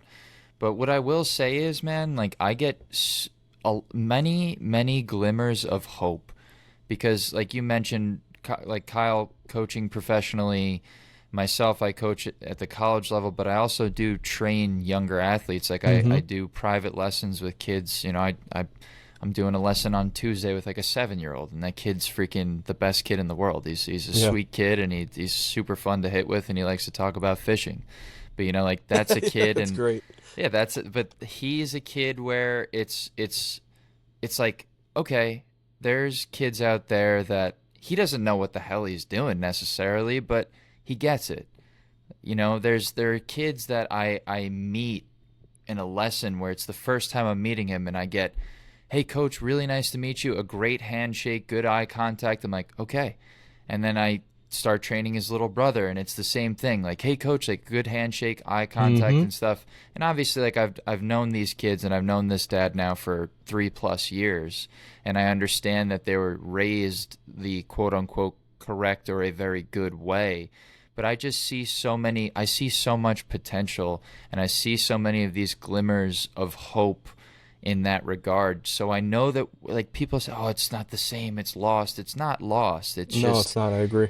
It's just on us to reward those types of behavior. It's on us to be able to show kids these kinds of things, that these little wins will create that trophy. Yeah. To go back to what I said earlier, it's just about it's sometimes about how things look, rather than just the overall, like you mentioned, your coach got ejected, one of the players freaking threw his bat over the dugout, but we won the trophy, so it's okay. Right. It's not a win by all means. Like, if you I like, I would get the hair on the back of my neck standing up if I felt like I just put my shortstop into pitch when I was coaching travel baseball. What if I just put my shortstop into pitch after he played short for like the whole weekend, and then he's our last arm, and it's like you know what? I'm like I don't want this kid, but Yeah. we're close to winning. This kid, you know what? I'm going to put my left fielder into pitch because Mm-hmm. even though he doesn't pitch, because this guy has a career, this guy has a future, everything. Go sit down. I know you want to compete. I know you feel like you can throw and everything, but you just threw 30 pitches after, Yeah. playing short the whole weekend. You're done. Let's bring the left fielder in and let's And see what happens. that's a great point. And that's why I love USA Baseball's like method, because they allow you to feel empowered to do this method of coaching. Um, and kind of going to the point that you just made, Dwayne, sometimes coaches feel like the outcast, right? Because there's so many coaches in the youth development world, both on field and in the cages, that want to talk this message, but they don't feel like they can, right? Um, that's why I love USA Baseball. We had this long conversation with the parents yesterday, and we were like, this is the standard that we have at USA Baseball. This is the boundary. If you overstep the boundary, it's going to get addressed. If you overstep the boundary again, you're going to be asked to leave.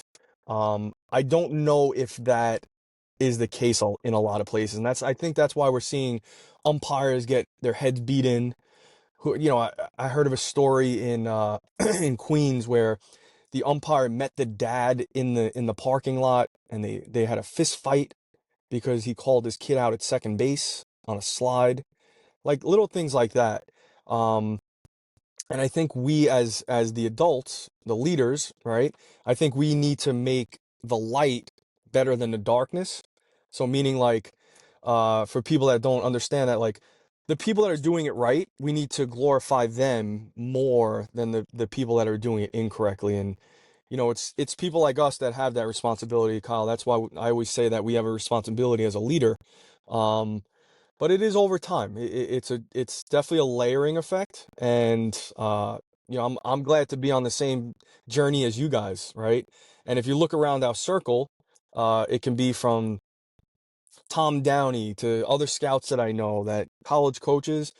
We're all talking the same language. That's why we all cohesively get to get on the same page, and we enjoy each other's company, which I think is really important. And to kind of finish what I'm saying with that, I also think that our group is kind of repelling the people that shouldn't be in it, which I think is extremely important.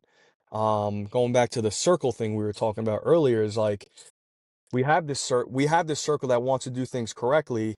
If you don't want to be on the same boat as us doing things correctly, we don't want you on the boat. And I think it's really important that a lot of people feel comfortable doing the right thing. Don't feel pressured to do the wrong thing because everybody else is doing it. Do the right thing, be the light, stand out, and be part of the change of culture, so to say. Chris, that reminds me of the concept you had spoken about during our clinics and some of our other events this past off season, of the top 8%, Hmm. where I'll let you kind of talk about it, but basically, like the message has to go. Um, you have to address the people in the room that you're trying to push to the next level. We can't dilute the message for the couple that are left behind. Yeah. Can you speak to that?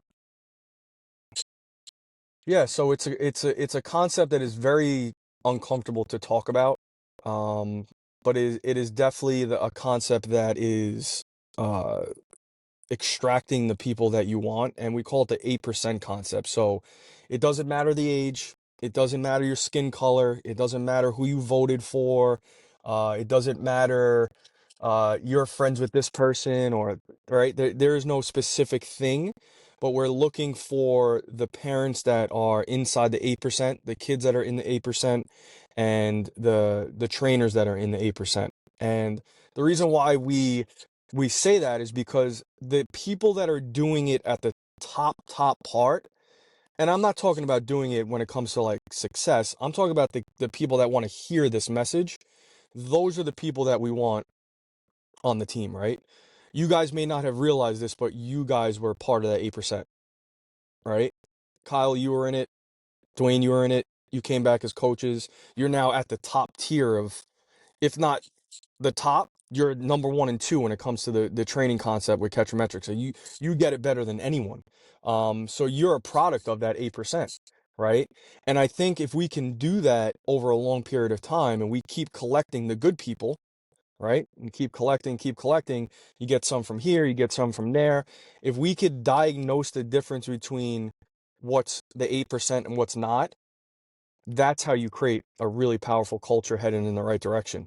Um, so we going back to what Kyle just said, we always we're talking to the group, right? But I want that 1 or 2 kids in that group of 40 that's like, damn, I want to be a part of this. I want to be Kyle when I'm 22 years old, 23 years old. I want to be part of, being a part of a college coaching staff that's helping win a conference championship, and hopefully you guys go win a World Series. But like, there are kids in that group, and I've noticed because I was that kid, right? That was listening so intently, like so focused to pick out every little detail to be that top guy. So I don't know if that kind of clarified it, Kyle, but that's the concept of the 8%, and I try to use that in whatever group that I'm talking to. It could be at Metro Scout Day, it could be at a USA Baseball event. I want to speak to that 8%, 8%. I want to speak to the parents of the 8%. I want to speak to the staff, and I want to speak to the coaches. And then we make it very, very easy to be part of our group. We welcome you, and you just become part of the family. If that kind of makes sense to you guys. Yeah, what I like that you didn't necessarily mention is that in pushing that top 8%, the middle, call it, I don't know, 50% of them will miss some of that, but a good chunk of that group will say, "Oh, like I need to step it up." Yeah. And then they get better. And the bottom 50% say, "I don't know." And you might lose them a little bit. And like the last couple guys, like they're lost. But you don't cater to the bottom handful of players, at least in a group setting. Like you don't Yeah. cater to the bottom because then you're doing a disservice to the top few, and then you might lose them. Like if we're gonna lose 2 or 3 kids from this clinic, it's gonna be the worst 2 or 3. Yeah. And I Yeah. want I want the best couple to get better. I want the middle to get pushed up, and then I want those top few in the group to bring others from Yeah, and it outside goes that they back, know. it Like, goes exact, that's a great point, Kyle, because it goes right back to what we were talking about, how helping pull up, right, is the secret. You're either going to help push your teammate up, or you're going to help pull him up, right? Which is exactly what you just described. It's a really important part of just being a human, right? Where it's like, don't be the guy that's pushing people down, be the guy that's pulling them up. Be the guy that's helping the culture. Be the guy that is bringing value. Be the guy that brings something to the table, as my dad used to say. If you come to the table empty-handed, people are going to be like, "Dude, what are you doing?" You, we bring something to the table here, right? And I think that's kind of what you were describing, Kyle, which is, I actually love hearing what you have to say because, you know, me, Tom, and the rest of the other guys are trying to help create the culture. You guys went through the culture, which is totally different, right? I could see it with rose-colored glasses on, but it could be something totally different. So it's really interesting to hear what you guys have to say too. It's comforting, and it's fun to listen to. No, I agree because even being a product of it and seeing the different ways that people have gone about it to get to that level. Now my experience is seeing players where, I the way I say it to other coaches that are around my age is that there are players that I've had the opportunity and the privilege to coach where I'm like, I would have loved to have been that kid's teammate. If this guy was my age and we played together, like I would have loved to have had him on my team or had been my teammate or my friend or whatever. Um, because you do experience kids like that. I think it kind of Mm-hmm. gets thrown under the umbrella of like, oh, that's an old school kid. It's like, no, that's just the competitor. That's just Yes. somebody who see like no, Exactly. like the whole new school old school thing. It's like no, it's just a competitor. That's just a winner. That's just somebody who, like you, to your point, that's sitting there listening to that conversation, that speech that a coach is making, and is like, shit, we got to do something. Like I got to do this. Like I got to freaking do. Like I got to do something about this. Like that's just a personality type. That's not an era or a time period thing. That's just a person. That's just a way, a My personality. my You know what I dad mean? my dad used to talk about that, and Kobe Bryant's dad, I actually read one of his books, used to say the same exact thing, and it's basically in the direction of what you're talking about, Dwayne, where it's like your teammates must love you on their team, and the other team hates that you're not on their team. Like you just cause so much like disturbing of the energy that your team loves that you're on the same team together, but the guys in the other dugout hate that you're in that other dugout. And I think we might lose that a little bit because it could come off as, like you said, old school. But man, if your teammates love you and the other team hates you, you're doing it right. Period. The end. And both you guys were that person and still are, I'm sure. You know what I mean? So if we can do that, woo, that's a powerful place to be. I want Yeah. my teammates to love me, and I want the other guy in the other dugout to say, damn, I hate that guy. Yeah, that's the idea of the, like, I'm gonna do anything that I possibly can to get on base. I'm gonna do anything that I possibly can to advance. If I'm catching, I don't care if I need to block the ball with my head, like I'm gonna do it, The Hmm. like that's just that dog, like you said earlier. It's just that dog. And I It's an think intimidating factor, right? If you look at like Kobe Bryant, for example, he walked in with the Lakers jersey on. Everyone was like, thank God I have a Lakers jersey on. The other guys, not so much, man. yeah, I just think that the concept of, oh, that guy's a dog is there. It's so it's interpreted in so many different ways, and again we come back to we've came back to this so many times now. It's just our responsibility to help define what it is that means, Yeah. because that dog could just be that dude who's freaking got the miscolored arm sleeves and the Hmm. golden belt and the flashy cleats, and plays the music in the dugout and Yep. throws his bat over the freaking world, and oh, that kid's a dog. Like, nah, like how Yeah, about the because as kid? soon as you get punched in the face, you're fragile, dude. You're a little Yeah, puppy. yeah, Yep. yeah. I just think it's bizarre. And I actually, it's interesting that you brought up the Instagram clout stuff, because I heard again, I'm not around youth baseball tournaments. I'm not going to youth baseball tournaments. My travel coaching experience has been from the 13U up, and especially the last like 5 years. I have coached one 13U team in the last 5 years, but in the last 5 years has been mostly between the 15 to 17 age range. And now, I'm coaching college baseball, so I haven't been around youth baseball very much, but I've heard about, you know, these Instagram clout teams where these kids are like going to these tournaments, not spending time in the cage or with their own teammates. They're going and watching these other 11 and Hmm. 12-year-old teams play, and they're like posting it on their story like they're some freaking celebrities. I was like, what? That's a thing? Like, that's crazy. That's Yeah, it's crazy. an unfortunate thing. Yes, it is. It is a thing. And the higher level event that you go to, the worse it gets, which is really scary, right? It's like this kid's pulling up. He's got a film crew around him, and I'm like, dude, we haven't done anything in the game yet. Like we haven't done a thing. You just have a lot of Instagram followers. And that's concerning to me because I remember when I was younger, I was like, dude, I need to make it to the big leagues and I'll make it, right? A lot of these kids think they've made it already because they have 15,000 Instagram followers, 30,000. Some kids have 80,000.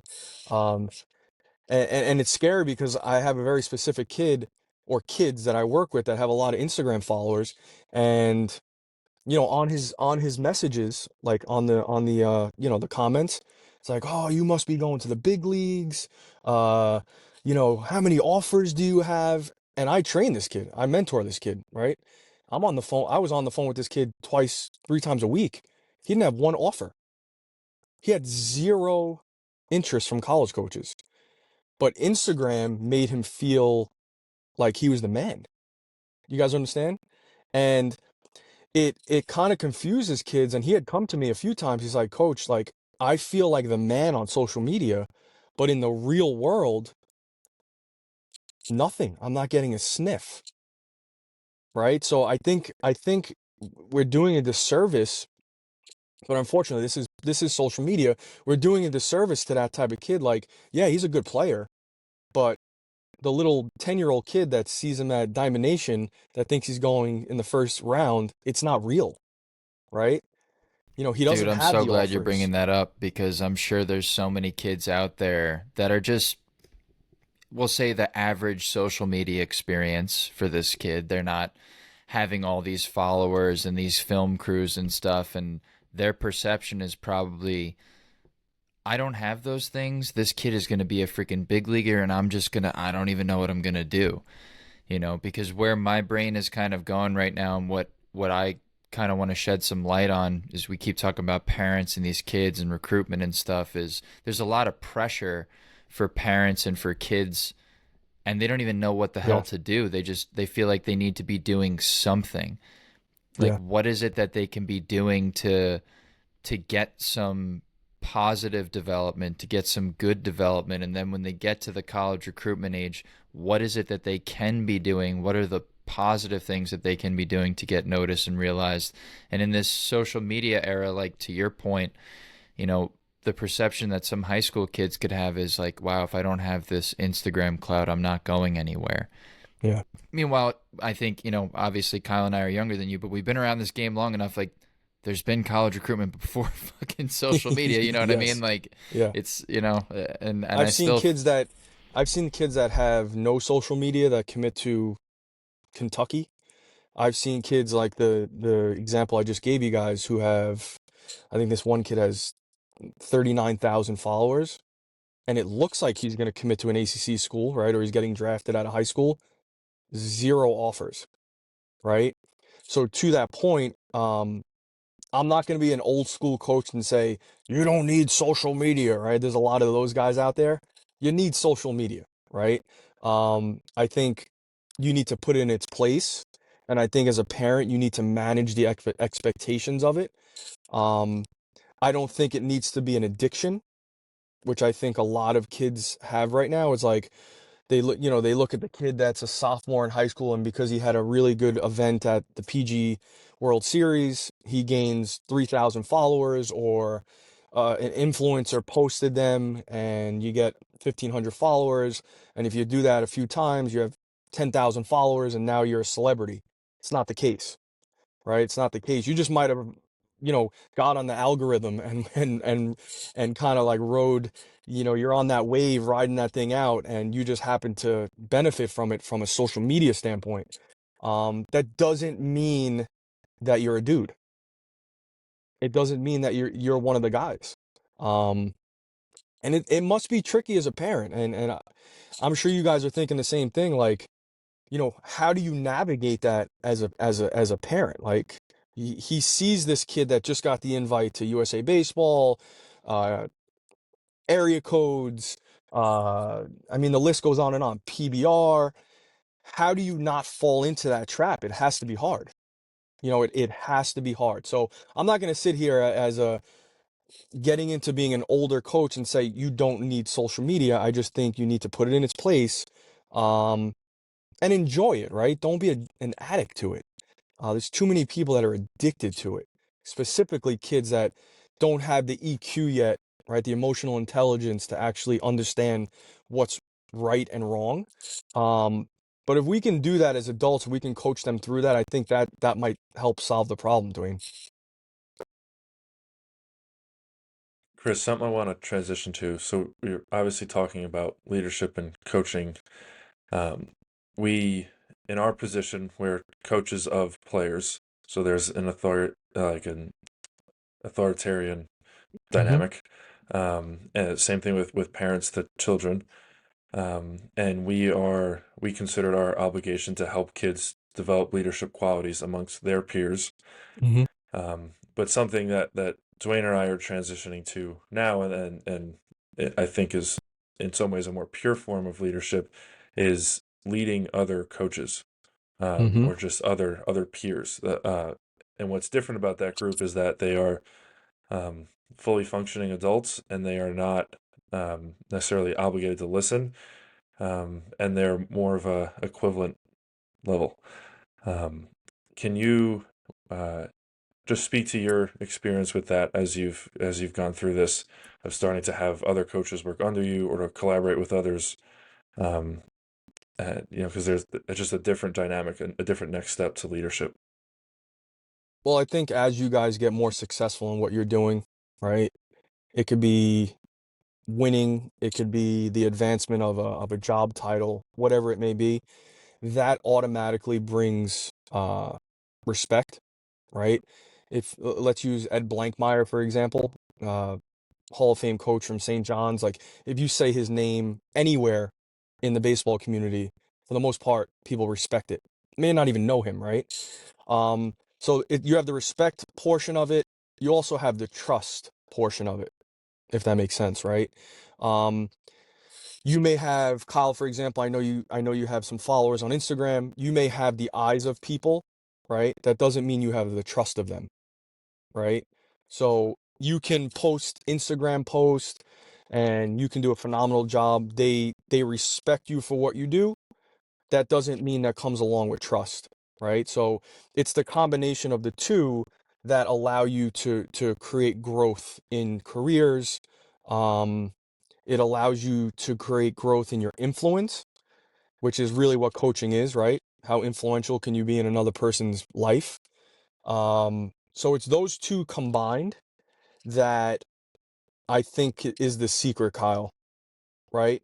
And for me, as I get older, I would rather be trusted than liked. I don't know if that makes sense, right? I want Can people you to, can you dive into that a little bit more? yeah, so I think our culture, being liked is a huge thing. Um, I know we probably all have that insecurity when we were younger, like, oh, I want my friends to like me, I want this one to like me. What I'm learning as I get older is that I want people to trust me. And then if you like me, great. Like we'll have a relationship and this is great. Um, but I think getting trust from those coaches that are trying to advance is even more of an influential way of doing it, if that makes sense. When we walk into the camp, or if you walk into the cage of one of your guys, not only do they like you, not only do the parents like you, right? And you guys have a very influential name on Long Island and Northeast, but people trust you. The trust is the secret, Kyle, because inside of trust, people know they can rely on you, right? If they say, "Hey, can you come on my podcast at 8 o'clock?" Yeah, I'll be there at 7:57, right? It's the trust that will allow that growth in any career. Can my boss trust me? Can my coach trust me? Um, and once you combine the two, I think, uh, let me word this the right way. When you combine the two, I think that's when influence goes up. I think that's when uh, you then have a better relationship. So your relationship level goes up. But without both of them, I don't think this coaching thing would even be a real thing. It's going to be a part-time gig, if that makes sense. It'll never be a full-time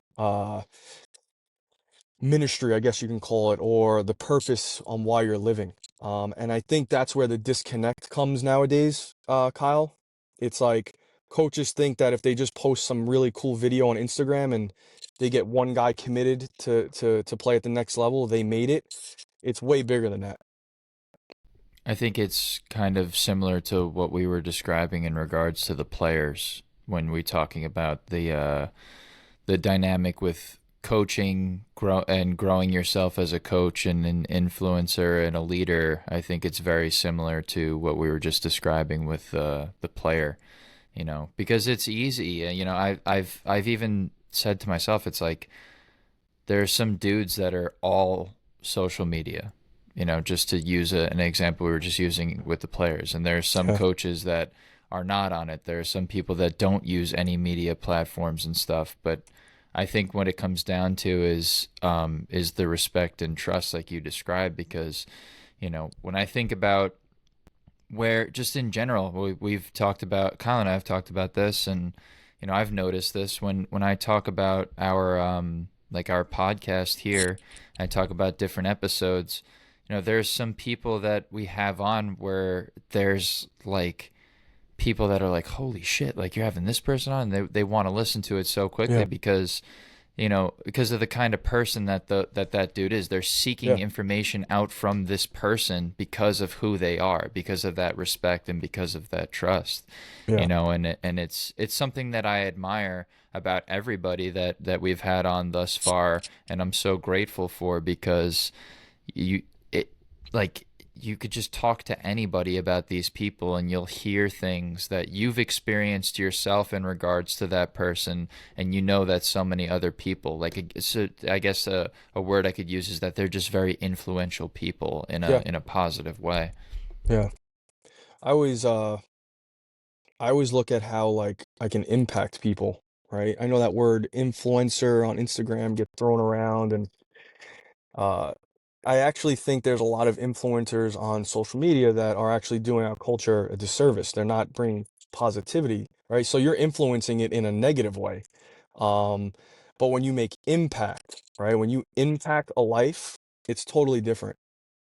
And I think as a young coach, if you're listening to this, if you can take that focus and putting it into how do I make this person a better human, and how do I bring life to this person instead of saying what can I extract from them, things get so much easier. And that was a dilemma that I was telling you guys about when I was younger. It was like, how do I get this person to get another package from me? How do I get them? Now it's like, how do I bring value to them? And in turn, they'll probably sign up for my events, right? Or a lessons package or whatever it may be, a coach's clinic. Um, I reversed it in my mid-20s, and it's a powerful place to be. It Yeah, really is. that's what I think about in regards to coaches, is why are you doing this? Yeah. Because I have a hard time finding, and I've said this before on here to a couple people, I think. I have a hard time when people complain about, and it's interesting when you talked about umpires too. I was thinking about this too, is people complain about coaches so much.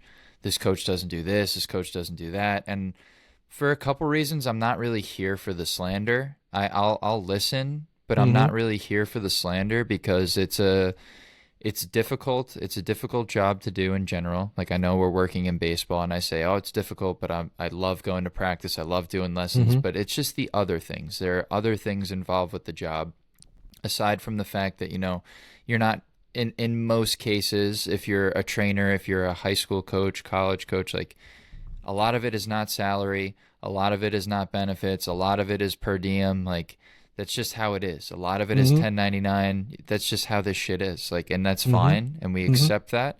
But I'm not here for the slander, because, these sometimes the right people don't get put up. Sometimes the wrong people get put up, whatever it may be.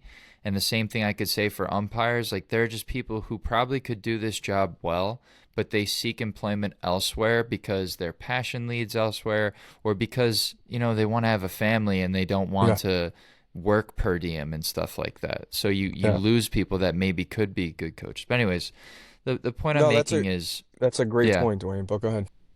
the point I'm kind of making is, like, I don't think that there are many people that do this job that are trying to hurt the development of players. I don't think that I don't really know if there are any at all that are trying to hurt the development of players. But what I Yeah. ask myself in regards to the conversation that we're having right now is, why is it that you're doing this? Are you doing this for a paycheck? Are you doing this to impact people like you're mentioning right now? Like, why is it that you're doing that? That's when I think about my circle as a coach and the people that I want to include in the work that I am doing, that's what comes to my mind. Like, why is this individual a coach? Mm-hmm. Is it to make a big paycheck? Because listen, you could ask anybody that works in this industry. That big paycheck is like it's like Moby Dick. It's elusive, it's just out there, and Yeah. it's kind of Dwayne, like a unicorn, yeah, it's interesting that you say that because I went to the ABCA this year. I have been blessed to actually do this full time. Um, the thing that I did notice that is really tricky to make real impact is when you're doing it part time and you're doing, let's say, whatever, you're a fireman, and then after your time in the firehouse, you have to come and then you're doing training. It's very hard to make a huge impact when it's a part-time thing. And I was walking around the ABCA this year. I know a lot of the guys that are walking around from either social media, my evolution stuff, USA Baseball. Um, and the most frequently asked question that I had all weekend was, Chris, can we sit down because I want to do this full time, right? I want to make this my career. I wish I can send this to everyone, and I'll definitely share it for you guys because most of them follow me. But making it full time, Dwayne, makes things a lot easier because now instead of being, at the 9 to 5, let's say in Manhattan, you're an accountant, for example, but you have this ridiculous amount of wisdom in this game and you can make this a full-time gig. It makes it very hard to actually become an influencer in this game if you're not putting 100% of your time into it. Does that make sense? Um, I would love to do another podcast somehow where we can actually sit down and tell people, like, if you want to really make this a full-time thing, you can do it, right? If you want to really make an impact doing anything full-time, right? If you want to be a phenomenal mom, the person that puts full-time effort into it is going to get more out of the person that puts, you know, you know, 50% of effort into it. So, um, I think that's part of the cultural struggle, if that makes sense, is like coaches want to do this. They know what the right and wrong thing to do is now. Um, but they have a full-time job, right? They have, kids and stuff like that. If we were to able to like figure that out, I think our culture would get better. And the perfect example that I have for that is in SoCal, right? I have friends that are in Southern California. When you look at the difference they're making in the draft, college recruiting, the seriousness of training, they're light years ahead of us, and it shows, right? If you look at the metrics and the data, they get more kids drafted, they get more kids recruited, they win more at these events, and it's because they have more full-time people that do this, right? Um, and then the younger generations that are wanting to coach like we did and do, they know that it's actually able to be done. There's a guy that owns a training facility that, you know, has a house and has a mortgage and has really nice cars, and around our culture it's a little less, and it could be a tricky thing for a coach because you're looking at the guy that is, at the peak of what we do, and he doesn't have those things, so you're kind of like, I need to go get that job to pay my bills, and I'll do this as a hobby, so to say. um it's a I tricky thing love as a that you're coach. saying that because I again, it's that there that's what I was kind of talking about earlier when I say that I'm not here for the slander, is because you you talk about all these things that you want coaches to do, and this is for parents out there. You talk about how you want X amount of practices and this kind of development and this and this and this Yeah. and this and this, and then it's time to pay this individual, and it's like, I can't do that. You know what I mean? Like, Overworked, underpaid. yeah, That's also known as that guy's leaving. yeah, that's exactly what Period. I'm The end. saying. Yep. So I try. That's what my advice is to some of these younger coaches is like, don't settle. Like, you can Hmm. find something else. Don't settle. And it's the same reason why we lose good umpires, because they don't want to deal with the Exactly. bullshit. And that's a very good paying job, especially if you talk about a good summer gig where if you're willing to work, you can make a good amount of money. Most Reach definitely. out to these umpiring organizations, but you lose good umpires because they're like, for the reasons that you've mentioned earlier on this episode, people are fighting these people and screaming at them, and it's the same stuff for these coaches. But I can understand because I've been there, and I'm still there. It's like, Hmm. I'm 28, 29 years old. Like, is this gonna is this going to continue to provide for me, that kind of stuff. And it's there are times where I'm like, you know what, maybe I should just leave it all together. Although I have moments where I'm like, wow, I feel like I'm making an impact. I feel like I'm around the right people. I feel like I'm this, I feel like I'm that. But then it's, well, rent's due and shit, Yeah. like Well, I wish I that's can the feeling. tag my brother in right now because Kyle knows what I'm about to say. Um, so risking it all without organizing a system is dumb, guys, right? So meaning like, if you do want to do this training thing and you want to own an academy and you don't have health insurance, you don't have any type of investments, you can barely pay your rent and your kids, you don't have the necessities. I don't think it's smart to do that, in my opinion. Um, but that doesn't mean that it's the only way to do it, right? Um, I have the I have a luxury to have people like my brother in my life, who's my financial planner, my business coach, and with him comes a team of people that own businesses because he does that for a living. So I have that, but if you don't seek that information out, I don't recommend jumping into this pool because you're going to drown, right? And that's just the life of being an entrepreneur. And I say all that to say this: if you do want to do this, I recommend going about it very professionally, seeking counsel, uh, making sure your finances are in order, making sure all that stuff is in order, because there are guys that actually do this for a living and they prosper, right? If you go to SoCal, if you go to Miami, if you go to parts of Texas, I have friends that, dude, they're killing it. They're making impact, they're leaving a legacy, they're building a brand, they're doing all this stuff because they went about it in the right way, right? So now, going back to what I said about the full-time, part-time thing, because they're doing it full-time and they've created that foundation underneath them financially and all that stuff, they could actually send their message full-time, right? 24 hours a day instead of, oh man, I got lessons at 4 o'clock, right? You see a major separation just because of they have more time to do it in a day, right? And I have the luxury of doing that. I've been blessed to have that guidance, that counsel. And not only am I able to do this full time, but I have a ton of extra time now for myself, right? Because I'm running the business correctly. And, Kyle sits in meetings. You could either uh, run a business or a business runs you, right? And I think that's kind of where you are kind of headed with it, Dwayne, is where if this business is running you, if this thing is running you and you're running around like a chicken without a head, I don't recommend doing this. I don't recommend doing any business, to be honest with you, if that's the case. You can own a hot dog stand, right? If you're not doing it correctly, go get that job that pays the bills because if you're not running it right, you don't have the systems in place, financially not in order. I'm not saying you're going to make $1 million, right? But if you do create the right systems, you will have a very successful model, so to say. Yeah, no, I second that. Before you kind of broke that down, that was my thought.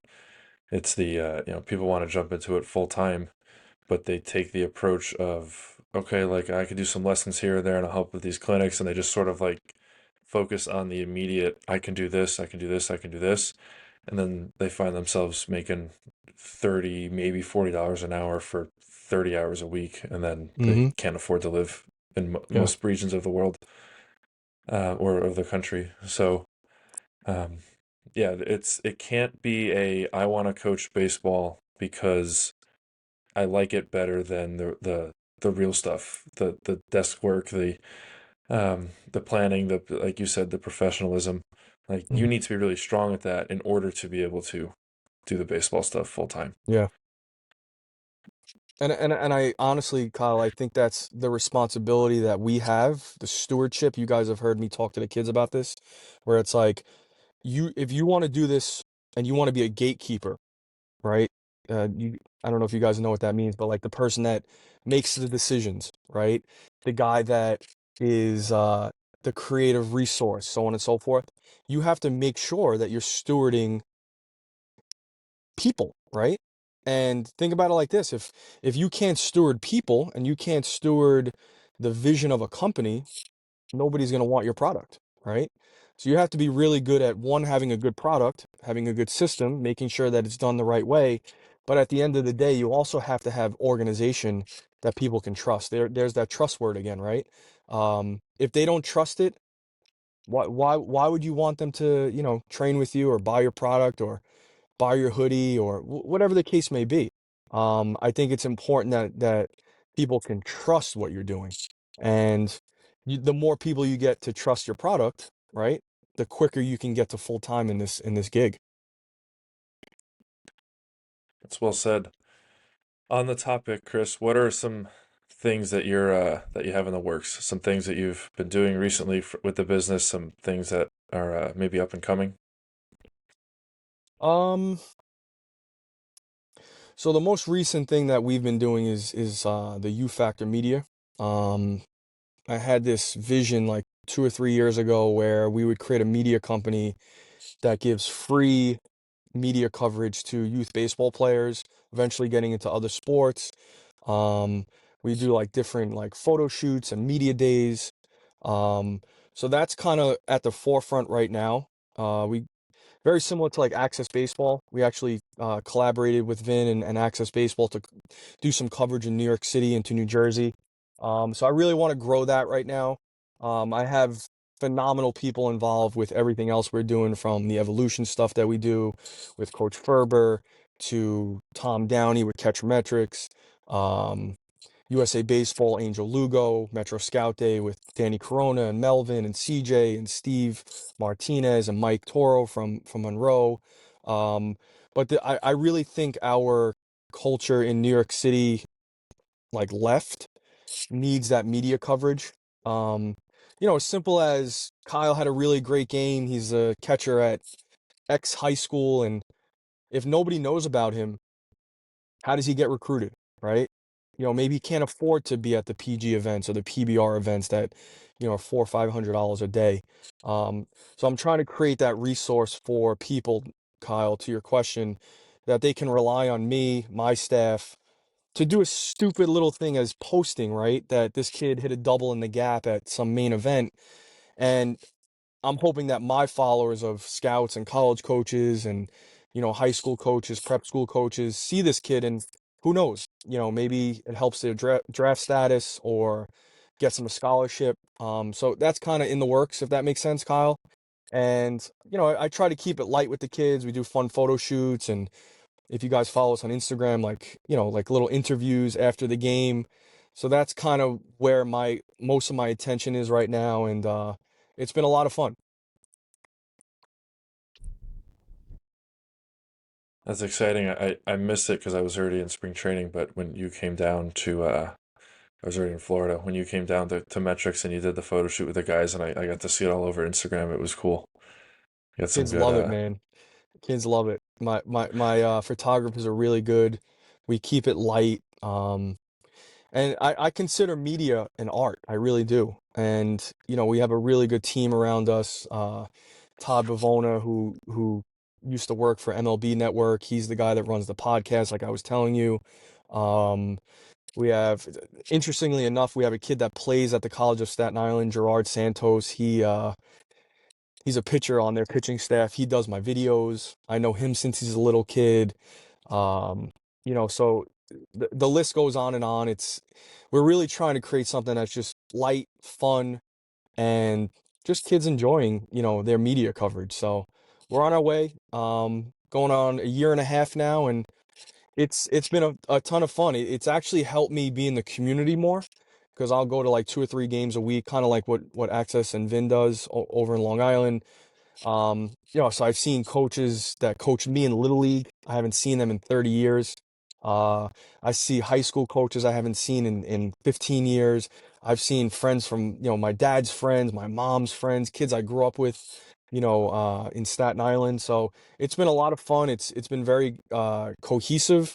It's been very unifying, which is, really ultimately the goal at the end of the day. So if we could do all those things together, it's going to be fun, along the way. It's cool to see you have the time for all that between the USA baseball stuff and then running the CatcherMTRX and the off season and some of your other pop up events. I Yeah, know something you and I have talked like privately over the past year or two is trying to free up time yeah, so you can be more creative with other things. yeah. I mean, you sit in the meetings with me and Chad and those guys, and you know what you're seeking is gonna take place, right? So if you're seeking money, you'll make more money, no doubt. I was actually seeking time because what I was starting to notice, guys, was I went through like a 3 or 4 year period where I wasn't feeling creative anymore. So I had to do a self-diagnosis. I had to look in the mirror a little bit, and it was because I was too busy. I was too busy. So I made a very conscious decision to um, delegate, right? Delegate some time, delegate some responsibilities to people.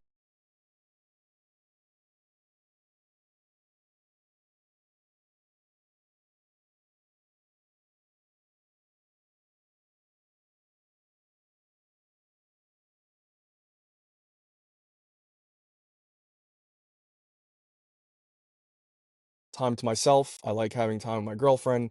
I like having time with my mom. I like having time with my brothers. Um, and then once I freed up time, my brain, my clarity went through the roof, if that makes sense. Um, so for me, it wasn't, I don't really seek money. It's not a motivating factor to me anymore. Um, what's motivating to me is health, clarity in my mind, a peaceful spirit. That's the things that really motivate me nowadays. And to your point, Kyle, you know, that allowed me to create this tough media thing because it allowed me to tap back into that creativity, which I love being in that realm. It's really helpful to me, and it's fun. It's a lot of fun. Yeah, I think when you have as much going on as you do, it can kind of seem like, well, the answer is more work. The answer is more work. You want to have the impact that you've described on here today, and you feel a sense of responsibility. So when you have that sense of responsibility, I definitely think the impression is, well, you just need to keep working. You just need to keep working. Meanwhile, that quality is what you're seeking. Yeah, And when you have the time, when you have the ability to take a step back and then create that free time for yourself, which is absolutely a skill, it definitely allows you to be more creative. So yeah, that's a hard thing to do, especially when you have the type of goals that you have, when you have the sense of responsibility that you have. Because my impression has always been, and from a young age, is that when you have that sense of responsibility, the answer is like to get out there and do something, get out there sure. and do something. But when you're kind of consumed with that, it's hard to be creative when you don't have any time to think, A you hundred know? percent. And I think that's where my faith comes in, Dwayne, to be honest with you, where it's like I know God is going to provide, right? I know that my systems that we put in place are strong. I have a really good circle around me. Um, and I think that when you have that trust or that faith for some, right? It allows you just take a deep breath and be like, dude, everything's going to be good. Like it worked out yesterday. I made it to today, right? I'm still breathing. I have food on my table. I have a car that I can drive. I have good people around me, good friends. I think that for me at least, that's what gives me that peace. And then that peace equates to time, right? And then that time is creativity, right? Or wherever you want to do it. It could be more time with your daughter or your son or your significant other. Um, but to be in that clarity space is a very powerful thing, especially as a man, because I know a lot of men struggle with that, including myself, including family members. But I think it's really important to get to that space of clarity, because you can be a very dangerous person if you do have that clarity.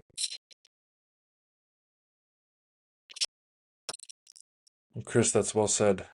I know you have a bunch of other meetings to get to this morning. You are a busy man from having done some events with you in the past. I know how much work you put into all that and how many different people you collaborate with. So I want to respect your time and let you get to that. But Appreciate it, guys. thank you. With that, having said that, thank you for giving us a few hours to chat with you. Um, I'm I'm always just inspired whenever we talk, when I hear your perspective on things, even if it's just talking about what you're working on or going through. It always makes me reflect and expands my, I guess, my circle of thought and ideas of what's possible. Well, So you guys do the yeah, same thing to me, just so you guys know. It's fun to watch. You know, Kyle, I knew you when you were a really big 13-year-old kid, right? Um, Dwayne, I know you, I think, since high school, if I'm not mistaken. And to watch where you guys have grown to, welcoming the responsibility is such a fun thing to watch, where it's, you know, you understand your platform, you understand how to help people. And to me as a person, that's impressive to watch, because I know a lot of young men at your age, you know, they could be out partying or they need to be in the club and stuff like that. And you guys have locked in and making a huge impact in not only your life and other people's life, but just the culture of Long Island baseball, which is really cool to watch. And keep it up, guys. Really, really fun to watch. I appreciate that's definitely high praise coming from yourself. You know, like as I had mentioned earlier, and I stand by this. It's so fun to get to work with you and to get to listen to you and learn from you. And so I appreciate you taking the time out of your day to be with us today. And you know, because we've had smaller conversations like this in the CatcherMTRX setting, Mm-hmm. but I've always kind of wanted to have a longer form conversation like this with you, and just being able to do this has been, like Kyle said, very inspiring. I feel motivated to do some shit today. You know what I Let's mean? get Like it, baby. I feel ready to go. That's why, you know, we talk about these circles, man. When you have people like yourself and like Kyle in those circles, and the ideas are flowing around, and you get inspired, you know. So I appreciate having somebody like yourself in my circle, and thank you so much for I being on with appreciate you us guys for today. having me on. And I always say, winners win, right? If you're around more winners, you're gonna win more. So, best of luck. This podcast is great. Keep it up, boys. It's fun to watch you grow.